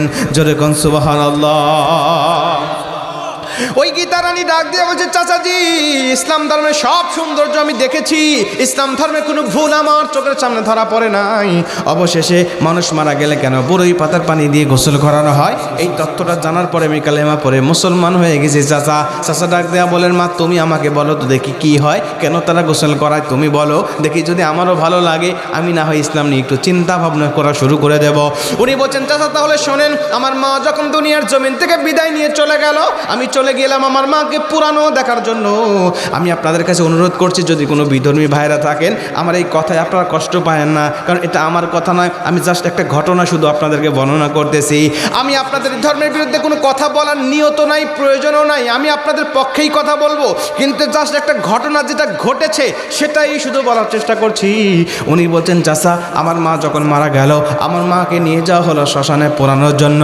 আমি কোনোদিন কোনো মানুষকে পোড়ানো দেখি নাই, আমি শুনে শুনে শুধু ভয় পাইতাম যে একটা তাজা দেহ কিভাবে তারা আগুন দিয়ে পোড়া দেয়।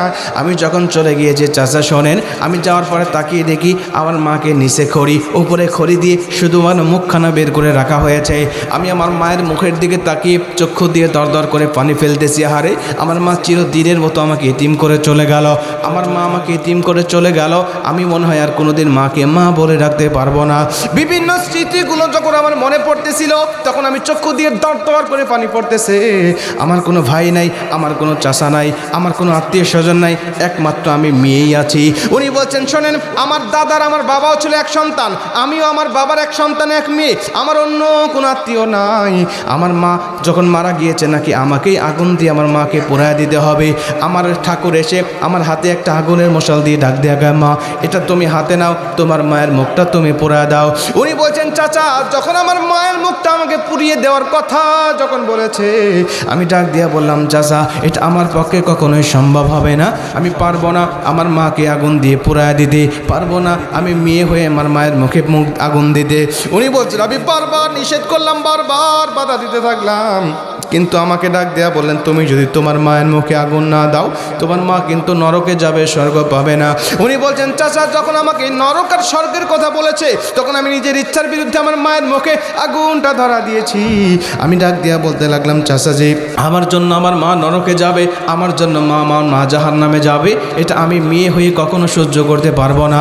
আমি কি করলাম, নিজের ইচ্ছার বিরুদ্ধে আমার মায়ের মুখে আগুনটা ধরা দিয়েছি। আমি তাকিয়ে দেখি আমার মায়ের সুন্দর মুখখানা মুহূর্তের মধ্যে বিবর্ণ হয়ে গিয়েছে, ভয়ঙ্কর আকার ধারণ করেছে।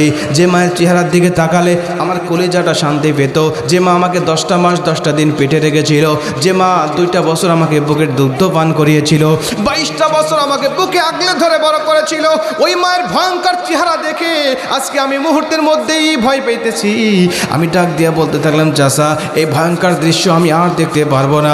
আমি ওখান থেকে চলে একটু দূরে চলে আসলাম, তাকিয়ে দেখি আমার মায়ের চেহারাটার থেকে আগুনটা পুরো শরীরের মধ্যে ছড়িয়ে গেছে, আগুন দিয়ে আমার মায়ের শরীরটা পুড়তেছে আর পটপট আওয়াজ হচ্ছে। আমার মা বাঁকা হয়ে যাচ্ছে, আমার ঠাকুরেরা লাঠি দিয়ে বাড়ি দিয়ে টান টান করে মায়ের দেহটাকে শোয়া দিচ্ছে। আমি ডাক দেয়া বললাম চাচা এভাবে কেন আঘাত করতেছেন বলেন তো দেখি। উনি বললেন তোমার মায়ের রগে যখন হিট লাগতেছে, আগুন যখন হিট লাগতেছে তখন তোমার মা বাঁকা হয়ে যাচ্ছে, আমরা একটু টান টান করে শোয়া দিচ্ছি যেন তোমার মা দ্রুত পুড়ে যায়, যেন পুরানো আমাদের জন্য সহজ হয়ে যায়। উনি বলছেন চাচাজি এই দৃশ্যগুলো যখন দেখতেছিলাম আমার চক্ষু দিয়ে দরদর করে পানি পড়তে চাহারে, আমার এই ধর্মটা আমাকে শেষ বিদায়টা এত লাঞ্ছনার সাথে দিতে থাকবে, আমি এই ধর্মটাকে সত্য মনে করলাম না। উনি বলছেন তখন আমি ওখান থেকে চলে আসলাম যে পৃথিবীতে সত্য ধর্ম তো একটা আছেই, স্বর্গের ধর্ম তো একটা অবশ্যই আছে, এই ধর্ম কোনটা আমাকে খুঁজে বের করতে হবে। উনি বলছেন আমি ওখান থেকে চলে এসেছি, ওখান থেকে চলে আসার পরে বিভিন্ন ধর্ম নিয়ে গবেষণা শুরু হয়েছে, কিন্তু কোনো ধর্মই আমার কাছে ভালো লাগে না। একটা নিয়ম নিজের মতো ভালো লাগলে অন্য নিয়মটা আমার কাছে মন গড়া মনে হয় নির্দিষ্টভাবে তারা এই নিয়মটা তৈরি করেছেন। আমার কাছে কোনো নিয়ম ভালো লাগে না, কোনো ধর্ম ভালো লাগে না। অবশেষে আমার একজন মুসলিম বান্ধবীর কাছে আমি চলে গিয়েছি, আমি তার কাছে গিয়ে বললাম বান্ধবী আমার তোমার ধর্ম সম্বন্ধে আমি একটু জানতে চাই, তোমার ধর্মের খবরটা কি বলো তো দেখি। মুসলিম বান্ধবী আমাকে বসালেন, তার ধর্মের কথাগুলো আমাকে জানাতে লাগলেন। আমি ডাক দিয়ে বললাম সব কিছু আমি শুনেছি, তবে একটুখানি বলো তোমার ধর্মের মানুষেরা যখন মারা যাওয়ার পরে তার সাথে তোমরা কি কি আচরণগুলো করে থাকো, এই আচরণগুলো শুধু আমাকে বলো, যদি আমার ভালো লাগে তাহলে আমি অন্যান্য ধর্মগুলো অন্যান্য বিষয়গুলো জেনে নিয়ে যদি ভালো লাগে তোমার ধর্ম গ্রহণ করে কালেমা পরে মুসলমান হয়ে যাব। আমার মুসলিম বান্ধবী আমাকে সব বিষয়গুলো বলতে লাগলেন, ইসলাম ধর্মের খুঁটিনাটি বিষয়গুলো জেনে আমার এতই ভালো লাগতেছিল, আমার কাছে মনে হচ্ছিল হ্যাঁ সত্য ধর্ম এটাই হতে পারে। অবশেষে বললাম মরার পরে তোমরা কি আচরণগুলো করো, আমাকে সেটা বলা শুরু করলেন। আমি দেখলাম মরার পরে লাশগুলোকে তারা কত সম্মান করে, তাদের সাথে বেয়াদবি করা তো দূরের কথা, লাশকে কষ্ট দেওয়া তো দূরের কথা, লাশের পাশে দাঁড়িয়ে জোরে চিৎকার করে কান্নাকাটি করা, জোরে চিৎকার করে কথা বলা পর্যন্ত ইসলাম নিষেধ করেছে। লাশটাকে কত যত্ন সহকারে ধরতে হবে, কত যত্ন সহকারে কাফন দাফন করতে হবে, সব নিয়মগুলো তার কাছে ভালো লেগেছে। উনি ডাক দেয়া বলছে বান্ধবী আমার সব নিয়ম তো ভালো লাগলো, কিন্তু তোমরা যে বলছো মরার পরে গরম পানি দিয়ে বরই পাতা ছেড়ে দিয়ে ওটাকে জাল দিয়ে হিট করে তারপরে পানি দিয়ে লাশগুলোকে গোসল করাও, এইখানে আমার একটু সন্দেহ মনে হয়েছে। বান্ধবী আমার এই সন্দেহ যদি দূর করতে পারো কথা দিলাম দেরি হবে না, কালেমা পড়ে মুসলমান হয়ে যাব। জোরে কন সুবহানাল্লাহ। উনি বলছে বান্ধবী আমার সব ভালো লাগছে, কিন্তু এই জায়গায় একটু সন্দেহ সৃষ্টি হয়েছে, সন্দেহ তৈরি হয়েছে। আমার কাছে মনে হচ্ছে তোমার নবীও মনে হয় মন গড়া কোন কথা তোমাদের বলেছে। যদি এখানে বরই পাতার কথা না বলে নিম পাতার কথা বলতো, বুঝতাম তোমার নবী কোনো ঔষধি গুণাগুণ সম্পন্ন গাছের কথা বলেছে। যদি তোমার নবী তুলসী গাছের কথা বলতো, তাও বুঝতাম না কোনো ঔষধি গুণাগুণ সম্পন্ন গাছের কথা বলেছে। যদি অর্জুন গাছের কথা, উজুর গাছের পাতা, ছাল, শিকড় এগুলোর কথা যদি বলতো, তাও বলতাম না না ঠিক আছে। কিন্তু বরই পাতা যার মধ্যে কিচ্ছু নাই, বরই পাতা যার মধ্যে কোনো গুণাগুণ নাই, তোমার নবী কেন বরই পাতার কথা বলেছেন? তুমি যদি সঠিক উত্তর, বিজ্ঞান ভিত্তিক উত্তর যদি দিতে পারো, কথা দিলাম দেরি হবে না, কালেমা পড়ে মুসলমান হয়ে যাব। জোরে কোন সুবহানাল্লাহ, আল্লাহু আকবার বলেন। উনি বলছেন, শোনো জাতির লোকেরা, আমার চাচা, আমি আমার মুসলিম বান্ধবীকে বলার সঙ্গে সঙ্গে উনি আমার কাছ থেকে মুস্কি হাসি দিয়ে উঠে ঘরের মধ্যে চলে গেছে। যা ভিতর থেকে একটা পত্রিকা হাতে জড়ায়া বের করে আসছে। বের হয়ে এসে আমাকে ডাক দেখায়, বান্ধবী আমি আল্লাহর শুকরিয়া আদায় করতেছি, ওই আল্লাহর যে আল্লাহ তোমার প্রশ্নের যথাযথ সঠিক উত্তর দেওয়ার তৌফিক আমাকে দান করেছে। সুবহানাল্লাহ। উনি বলছে, দেখো এই যে পত্রিকাটা দেখতেছো না, এটা আমি কয়েকদিন আগে পড়তেছিলাম, কিন্তু আমি সংরক্ষণ করে রেখে দিয়েছি। আমি এভাবে কাজে লাগবে কখনো চিন্তাও করি নাই। আমি পড়তেছিলাম যে ফ্রান্সের কিছু বিজ্ঞানীরা গবেষণা করছে যে মুসলমানরা মারা গেলে কেন বরই পাতার পানি দিয়ে গোসল করায়। তো এটা নিয়ে গবেষণা করার পরে ওনারা বলছেন যে আমরা কাঁচা পাতা নিয়ে গবেষণা করে কোনো তথ্য পাই নাই। অবশেষে মুসলিমদের তরিকায় ওরা যে প্রক্রিয়া পানিটাকে প্রক্রিয়াজাত করে, ওই তরিকায় পানি নিয়ে গবেষণা করে শুধু একটা তথ্য পাইছি, আর ওই তথ্যটা আমাদেরকে কালেমা পড়ায়া মুসলমান বানিয়ে দিয়েছে। একটা জোরে কোন সুবহানাল্লাহ। ভাই, বিজ্ঞানীরা আজকে কোরআনের কাছে 100% ফেল, কুরআনুল কারীমের কাছে 100% ফেল। কোরআনের কোনো ভুল তারা ধরতে পারে নাই।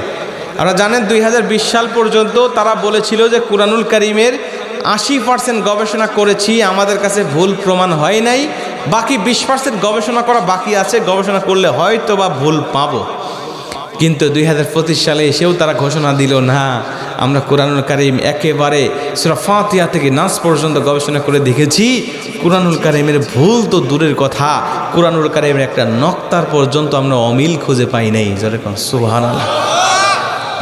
আর অবাক হবেন, 2013 সালে আপনার বিখ্যাত বিজ্ঞানী মাইকেল বেনিংজার মুসলিম হলেন। উনি শুধুমাত্র মুসলমান হয়েছে, রাসূল সাল্লাল্লাহু আলাইহি ওয়াসাল্লাম একটা বুখারীর হাদিস, ইদা আতাসা আহাদুকুম ফালইয়াকুল আলহামদুলিল্লাহ, এই হাদিসটা গবেষণা করে। অর্থ শোনার আগে একবার কোন সুবহানাল্লাহ। এই হাদিসটা আমার বিশেষ আপনারা সবাই জানেন, ইদা আতাসা আহাদুকুম ফালইয়াকুল আলহামদুলিল্লাহ। নবীজি বলছে, যখন তোমরা একবার হাসি দিবে, হাসি দেওয়ার সঙ্গে সঙ্গে তোমার রবকে ধন্যবাদ দিয়ে তুমি বলবে আলহামদুলিল্লাহ। আমরা এই হাদিসটা আমল করি না সবাই? দেখেন, এই হাদিসটা মাইকেল বেনিংজার বলছে, আমি গবেষণা করার পরে আমার কাছে মনে হইল যে নবী মনে হয় মন গড়া কথা কইছে, কারণ তাদের কাছে প্রাথমিকভাবে এটা মনে হয় যে মন গড়া কথা বলছে। উনি বলছে, আমার কাছে এটা মনে হওয়ার পরে আমি গবেষণা শুরু করলাম।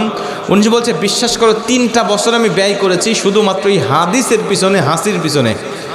আমি কুরআনুল কারীম গবেষণা করে ফেল, কোরআনের মধ্যে কোনো ভুল পাইনি। চিন্তা করলাম হাদিসের মধ্যে ভুল পাওয়া সম্ভব কেন? কারণ আজকের থেকে 1450 বছর আগে একটা মানুষ একটা কথা বলতে গিয়ে মিস্টেক করতে পারে, একটা মানুষ একটা কথা বলতে গিয়ে ভুল বলতে পারে, যা আধুনিক জামানার মানুষেরা ভুল ধরতে পারবে, এটা স্বাভাবিক। উনি বলছে, আমি তথ্য প্রযুক্তি নিয়ে আমি গবেষণা শুরু করলাম, দেখি হাদিসের মধ্যে ভুল পাওয়া যায় কিনা। কারণ 1450 বছর আগের মানুষের কথা ভুল প্রমাণ হওয়াটাই স্বাভাবিক। কিন্তু কি আজীব ব্যাপার, এই হাদিস গবেষণা করতে গিয়ে আমাকে 2টা তথ্য চোখের সামনে ধরা পড়লো। এই 2টা তথ্য আমাকে কালেমা পড়ায় মুসলমান বানায় দিল। ভাই, আপনারা বিরক্ত হচ্ছেন না তো? কষ্ট পাচ্ছেন না তো? আচ্ছা, কষ্ট পাইলে আমাকে বললেন, আমি দোয়া করে দেবো, আপনারাও বেঁচে যাবেন, আমিও বেঁচে যাব। কষ্ট পাচ্ছেন না? লিল্লাহে তাকবীর। তারপর আনতে বলবো না একটু পরে? একটু পরে, আরো 2 ঘন্টা পর? চাষার দম আছে দেখতেছি। 2 ঘন্টা কে কে থাকবেন দেখি, হাত তোলেন দেখি। থাকেন, 2 ঘন্টা থাকেন, আমি একটু পরে চলে যাব। আলহামদুলিল্লাহ, আল্লাহ পাক আমাদের তৌফিক দান করুক। জোরে কোন আমিন। আলহামদুলিল্লাহ, খুবই ভালো মানুষ আপনারা, বুঝতে পারছি। আমি তো ওখানে আসছিলাম, দেখছি আপনারা খুব ভালো মানুষ। প্রথমে তার মানে যারা গেছিলেন ওরা পেশাব করতে গেছিলেন না? হ্যাঁ, বুঝতে পারছি। এখন তো দেখতেছি তারা আরো সুদে আসলে আসছে। আচ্ছা, আলহামদুলিল্লাহ, ঠিক আছে। আমি বুঝতে পারছি কি জন্য গিয়েছিলেন। আমি বুঝতে পারিনি প্রথম ভাবছিলাম যে মনে হয় আমাকে দেখে রাগ করে চলে গেলেন কিনা, হুজুর কে আইলো। আচ্ছা, আলহামদুলিল্লাহ, এদিকে লক্ষ্য করেন। তো মাইকেল বেনিজার বলছে আমি দুইটা তত্ত্ব, আমি কিন্তু বোরের পাতা কথাটা বলতেছি, এখানে শাখাটা বের করে আমি এই হাদিসটা বোঝাই, তাহলে আপনাদের বোঝা আরও সুবিধা হবে। মাইকেল বেনিজার বলছেন যে আমি মুসলিম হওয়ার জন্য আমার কিছু বন্ধুদের কাছে পরামর্শ চাইলাম, বন্ধু আমি মুসলিম হব, তোমাদের মতামত কি বলো। আমার মুসলিম বান্ধবী আমাকে ওই একই বক্তব্য দিতে লাগলো যে ইসলাম ধর্ম জঙ্গিদের ধর্ম, ইসলাম ধর্ম সন্ত্রাসীদের ধর্ম, এই ধর্ম গ্রহণ করো না। তো আমি তাদেরকে বলেছিলাম, ভাই ইসলাম ধর্মকে জঙ্গি আর মৌলবাদী আর সন্ত্রাসী আমার থেকে তোমরা বেশি বলতে পারো না। আমি আমার জীবনটাই ব্যয় করেছি ইসলামের বিপক্ষে কথা বলার জন্য, আমি আমার জীবনটা ব্যয় করেছি ইসলামের বিপক্ষে কথা বলার জন্য, কিন্তু বিশ্বাস করো আজ অবধি পর্যন্ত আমি ইসলামের বিপক্ষে কথা বলেই আসতেছিলাম, কিন্তু এখন আমি সিদ্ধান্ত নিয়েছি ইসলাম ধর্মের বিপক্ষে কথা বলা যাবে না, কারণ ইসলাম ধর্মের পক্ষে আমাকে কথা বলতে হবে, কারণ ইসলাম ধর্মই হলো একমাত্র সৃষ্টিকর্তার ধর্ম। যেরকম সুবহানাল্লাহ। উনি বলছে কেমনে প্রমাণ হইলো, আমি এই জন্য তোমাদের কাছে মুসলমান হতে চাই, তোমাদের কাছে অনুমতি চাই। বলে আমরা কি তোমাকে অনুমতি দিতে পারি? তুমি মুসলিম হবে কেন এই কারণটা দর্শায়া আমাদের চ্যালেঞ্জ করো, যদি চ্যালেঞ্জ মোকাবেলা করতে পারি তাইলে তুমি মুসলমান হবে না, যদি না করতে পারি তখন তুমি মুসলিম হবে। উনি বলছে হ্যাঁ ঠিক আছে, আমি চ্যালেঞ্জ করলাম, ইসলাম ধর্মের কোরআনে কোনো ভুল নাই, হাদিসে কোনো ভুল নাই। তখন একজন বিজ্ঞানী বলছেন, আচ্ছা তুমি যে বলছো কোরআনে ভুল নাই, হাদিসে ভুল নাই, তুমি কি গবেষণা করেছো? বলছে হ্যাঁ, শুরু থেকে শেষ পর্যন্ত। বলছে আচ্ছা তাহলে আমাদেরকে একটু সময় দাও, আমরা একটু গবেষণা করি, তুমি আগেই মুসলমান হয়েও না, আমরা তোমার কাছে 7 দিন সময় চাই, 7 দিন পরে তুমি মুসলমান হবে, যদি উত্তর না দিতে পারি আর যদি না পারি তাহলে তুমি মুসলমান হয়ে যাবে। উনি বলছেন শোনো জাতির লোকেরা, আমার ওই বন্ধুরা যখন আমাকে বলছে যে 7 দিন পরে ভুল ধরা দিবে, ভুল ধরা দিতে পারলে আমি মুসলমান হব না, আর ভুল ধরা দিতে পারলে আমি মুসলমান হওয়া থেকে বিরত থাকবো, আর না ধরা দিতে পারলে আমি মুসলমান হব। কিন্তু আমি তখন তাদেরকে ডাক দিয়ে বলেছি, দেখো আমি 7 দিন পর্যন্ত আমি আর সময় দিতে পারবো না, কারণ আমি এই মুহূর্তে যদি মারা যাই তাহলে আমি জাহান্নামে যাব। কারণ আল্লাহকে একত্ববাদ স্বীকার না করে মুসলিম না হয়ে মারা গেলে আমি জাহান্নামের লাকড়ি হব, খড়ি হব। অতএব আমি মুসলমান আজকে হয়ে যাচ্ছি, 7 দিন তোমাদের সময় দিলাম, 7 দিন পরে যদি তোমরা আমাকে কোরআনে ভুল একটা ধরা দিতে পারো তাহলে আমি 7 দিন পরে ধর্ম ছেড়ে দিয়ে তোমার ধর্ম গ্রহণ করে নেব। তখন উনি বলছে না, ওরা 7 দিন পর্যন্ত সময় চাইলো, কিন্তু আমি তাদেরকে একটা ঘটনা স্মরণ করে দিলাম, শোনো তোমরা যে 7 দিন সময় চাচ্ছ, তোমাদের মতো আর অনেক মানুষ এরকম সময় নিয়েছে, কিন্তু সেটা সময় পার করা ফেলা পরে কোরআনে ভুল পায় নাই। উনি একটা ঘটনা শেয়ার করলেন যে ইউরোপে একবার বিখ্যাত কিছু কিছু দার্শনিকরা, বিজ্ঞানীরা ওরা একটা চ্যালেঞ্জ ছুড়ে দিয়েছিলেন যে যদি কোনো ব্যক্তি কোরআনের একটা ভুল ধরা দিতে পারে, ওর গাড়ি লাগে, নারী লাগে, বাড়ি লাগে, যা লাগে সব দেওয়া হবে, সব দেওয়া হবে, শুধু কোরআনের একটা ভুল সে ধরা দিবে। তখন কিছু বিজ্ঞানীরা মাজায় গামছা বেঁধে নেমে পড়লেন যে একটা ভুল দেখে খুঁজে পাই কিনা।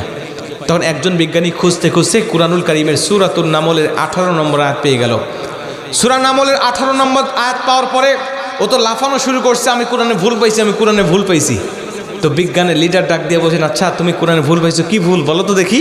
তো বলছে দেখেন কোরআনের মধ্যে এখানে মারাত্মক ভুল হলো, ক্বালাত নামলাতু ইয়া আইয়ুহান নামলু দুখুলু মাসাকিনাকুম লা ইয়াহতিমান্নাকুম সুলাইমান। অর্থ শোনার আগে একবার কোন সুবহানাল্লাহ। উনি বলছেন দেখেন কি মারাত্মক ভুল করেছে কোরআন লেখক। কি ভুল?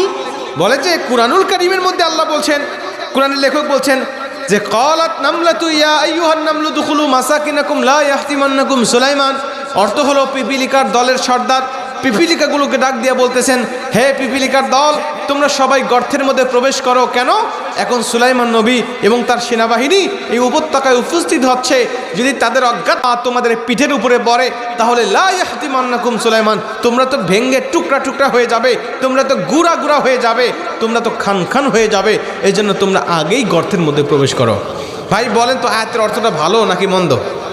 ভালো না? উনি বলছেন ভুল পাইছি। কি ভুল? দেখেন ওনাদের সূক্ষ্ম ধারণা কি দেখেন। উনি বলছেন ভুলটা হলো যে পিপিলিকার দেহের উপরে যদি কোনো ব্যক্তি পা দেয়, কোনো ব্যক্তি যদি আঘাত করে, তাইলে তো ওই পিপিলিকা তো ভেঙ্গে যাওয়ার কথা নয়। ইহতিমান্নাকুম শব্দের অর্থ হলো ভেঙ্গে যাওয়া, এটা তো গলে যাওয়ার কথা, এটা তো থেতো হয়ে যাওয়ার কথা, কিন্তু এখানে ভেঙ্গে যাওয়ার কথা কেন বলা হচ্ছে? নিশ্চিত ইহতিমান্নাকুম শব্দ ব্যবহার করে কোরআনের লেখক এখানে মারাত্মক ভুল করেছে। যেটা নাউজুবিল্লাহ। তখন বিজ্ঞানের লিডার ডাক দিয়ে, আচ্ছা তোমারও সন্দেহ হচ্ছে, আমারও সন্দেহ হচ্ছে, কিন্তু সন্দেহ নিয়ে তো আর চূড়ান্ত পর্যায়ে চ্যালেঞ্জ করা যায় না। তাহলে একটু গবেষণা করে দেখি না আসলে এর মধ্যে কি ঘটনা লুকায় আছে। উনি বলছেন আমরা একটা মুসলিম বিজ্ঞানীকে ঘরোয়াভাবে ডাকি, ওকে প্রশ্নটা ছুড়ে দেই, দেখি সে উত্তরটা দিতে পারে কিনা। যদি সে ঘরোয়াভাবে উত্তরটা দিতে পারে তাইলে তো দিল, আর যদি না পারে তাহলে মুসলমানদের কোরআন লেখক ভুল করেছে এটা প্রমাণ করে কোরআনটা নিখুঁত এবং নির্ভুল নয় এটা প্রচার করে দেব। জোরে কর নাউজুবিল্লাহ। মুসলমান ভাইরা আমার, মুসলিম বিজ্ঞানীকে ডাকা হলো, মুসলিম বিজ্ঞানীকে ডাক দেওয়া বলা হলো তোমার কোরআনে ভুল আছে কিনা বলো। মুসলিম বিজ্ঞানী সমস্ত শক্তি একত্রিত করে বললেন কোরআনের মধ্যে কোনো ভুল নাই, কোরআনের মধ্যে কোনো ভুল নেই, ভুলের কোনো অবকাশও থাকতে পারে না। উনি ডাক দেওয়া বলেন তাহলে তোমার কোরআন লেখক এখানে কেন ইহতিমান্নাকুম শব্দ ব্যবহার করেছে বলো, কেন এখানে পিপিলিকাকে ভেঙে যাওয়ার কথা বলা হয়েছে বলো, কেন তোমার কোরআন এখানে পিপিলিকাকে গলে যাওয়ার কথা বললো না, কেন পিপিলিকাকে এখানে থেতো হয়ে যাওয়ার কথা বললো না, কেন ইহতিমান্নাকুম শব্দ ব্যবহার করলো। মুসলিম বিজ্ঞানী ডাক দেয়া বলেন ভাই তোমরা কি কখনো পিপিলিকার দেহ নিয়ে গবেষণা করেছ? উনি বলছেন না পিপিলিকার দেহ নিয়ে গবেষণা করি নাই। মুসলিম বিজ্ঞানী বলেন তোমরা পিপিলিকার দেহ নিয়ে গবেষণা না করেই কেন কুরআনুল কারীমের ভুল ধরে বসে আছো?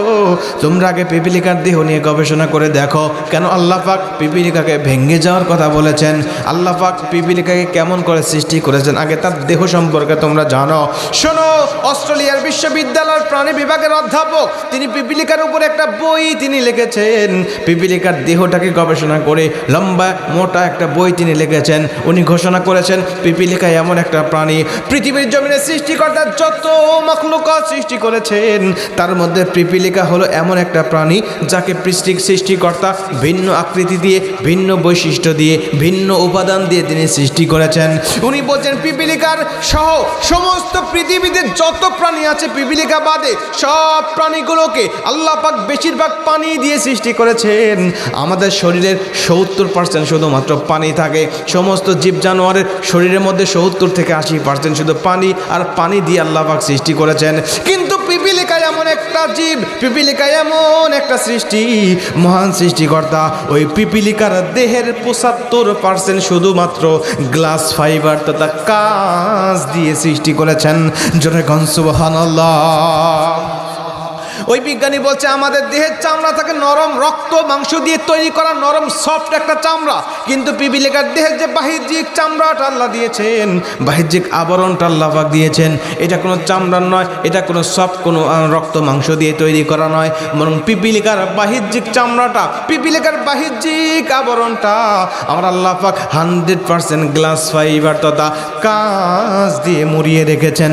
জোরে কোন সুবহানাল্লাহ। উনি বলছেন তোমরা বলো তো দেখি কাঁচের উপরে পা দিলে কাঁচ কি গলে যায় নাকি ভেঙে যায়? ওনারা বলছে কাঁচ তো ভেঙে যাওয়ার কথা, কাঁচ তো কখনো গলে যায় না। উনি বলছেন এজন্যই তো আল্লাহ পাক এখানে কাঁচ শব্দ ব্যবহার করে এখানে ভেঙে যাওয়ার কথাটা উল্লেখ করে দিয়েছেন। দুইজন ব্যক্তির সঙ্গে সঙ্গে সেজদায় পড়ে গেছেন।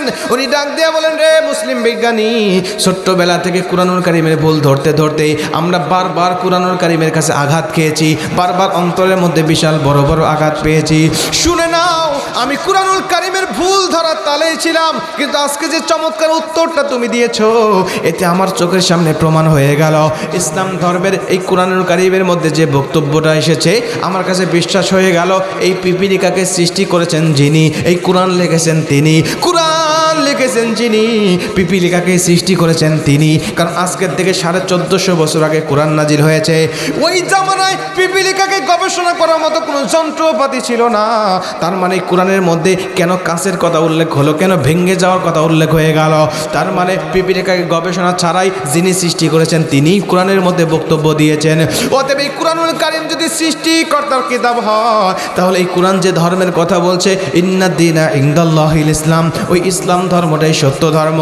আর থাকতে চাই না বাপ দাদা ধর্মে, থাকতে চাই না বাপ দাদার মতে। এই মুহূর্তে তুমি আমাদের দুজনকে কালেমা পড়ায়া মুসলমান বানায় দাও। জোরে কোন সুবহানাল্লাহ। মাইকেল বেনিংটা ডাক দেয়া বলে রে বন্ধুরা শোনো, এভাবেই মানুষেরা ইসলাম ধর্ম গ্রহণ করেছে কোরআনের ভুল ধরতে গিয়ে। অতএব তোমরা আমার কাছ থেকে 7 দিন পর্যন্ত সময় চেয়েছো, 7 দিন তোমাদেরকে আমি সময় দিতে পারি। 7 দিন নয়, আমার হায়াত পর্যন্ত সময় দিলাম। আমি মরণের আগেও যদি আমার কানে কানে এসে কোরআনের একটা ভুল যদি তোমরা ধরা দিতে পারো, কথা দিলাম আজকে যেই ধর্ম গ্রহণ করে মুসলমান হয়ে যাচ্ছি, ওই দিন আবার সেই মুসলমানদের ধর্ম ছেড়ে দেব। উনি বলছেন, শোনো আমি কেন কালেমা পড়ে মুসলমান হয়েছি তোমরা আগে শোনো, তারপরে তোমরা কোরআন দিয়ে চ্যালেঞ্জ করো। উনি বলছেন, আমি মুসলমানদের হাসি নিয়ে গবেষণা করে 2টা তথ্য পেয়েছি। 1 নম্বরে, মানুষেরা যখন হাসি দেয়, হাসি দেওয়ার সঙ্গে সঙ্গে তার ভিতরে মানুষের দেহে যে হৃৎপিণ্ডটা থাকে, এই হৃৎপিণ্ডটা ন্যানো সেকেন্ডের জন্য একেবারে ব্লক হয়ে যায়, ন্যানো সেকেন্ডের জন্য একেবারেই বন্ধ হয়ে যায়। এই বন্ধ হয়ে যাওয়ার সঙ্গে সঙ্গে, হৃৎপিণ্ডটা বন্ধ হয়ে যাওয়ার সঙ্গে সঙ্গে আমার আল্লাহ রব্বুল আলামিন যদি পুনরায় চালু না করে দেয়, সৃষ্টিকর্তা যদি পুনরায় চালু না করে দেয়, প্রতিটা মানুষ হাসি দেওয়ার পরে দুনিয়ার জমিন থেকে বিদায় নিয়ে চলে যাবে। হাসি দেওয়ার পরে তারা আর বাঁচবে না। এটা হিন্দু হোক, মুসলিম হোক, বৌদ্ধ হোক আর খ্রিস্টান হোক, সব ধর্মের লোকেরা হাসি দেওয়ার পরে মারা যেত। কিন্তু মহান সৃষ্টিকর্তা কত মহান, তিনি হাসি দেওয়ার পরে এই ন্যানো সেকেন্ডের ভিতরেই আবার এই বন্ধ হওয়ার হৃৎপিণ্ডটা পুনরায় চালু করে দেয়। শুধু চালু করে দেয় তা নয়, আবার পুনরায় শক্তি সম্পন্ন করে চালু করে দেয়। শরীরের সমস্ত অঙ্গ প্রত্যঙ্গগুলো আবার পুনরায় শক্তি সম্পন্ন করে দেয়।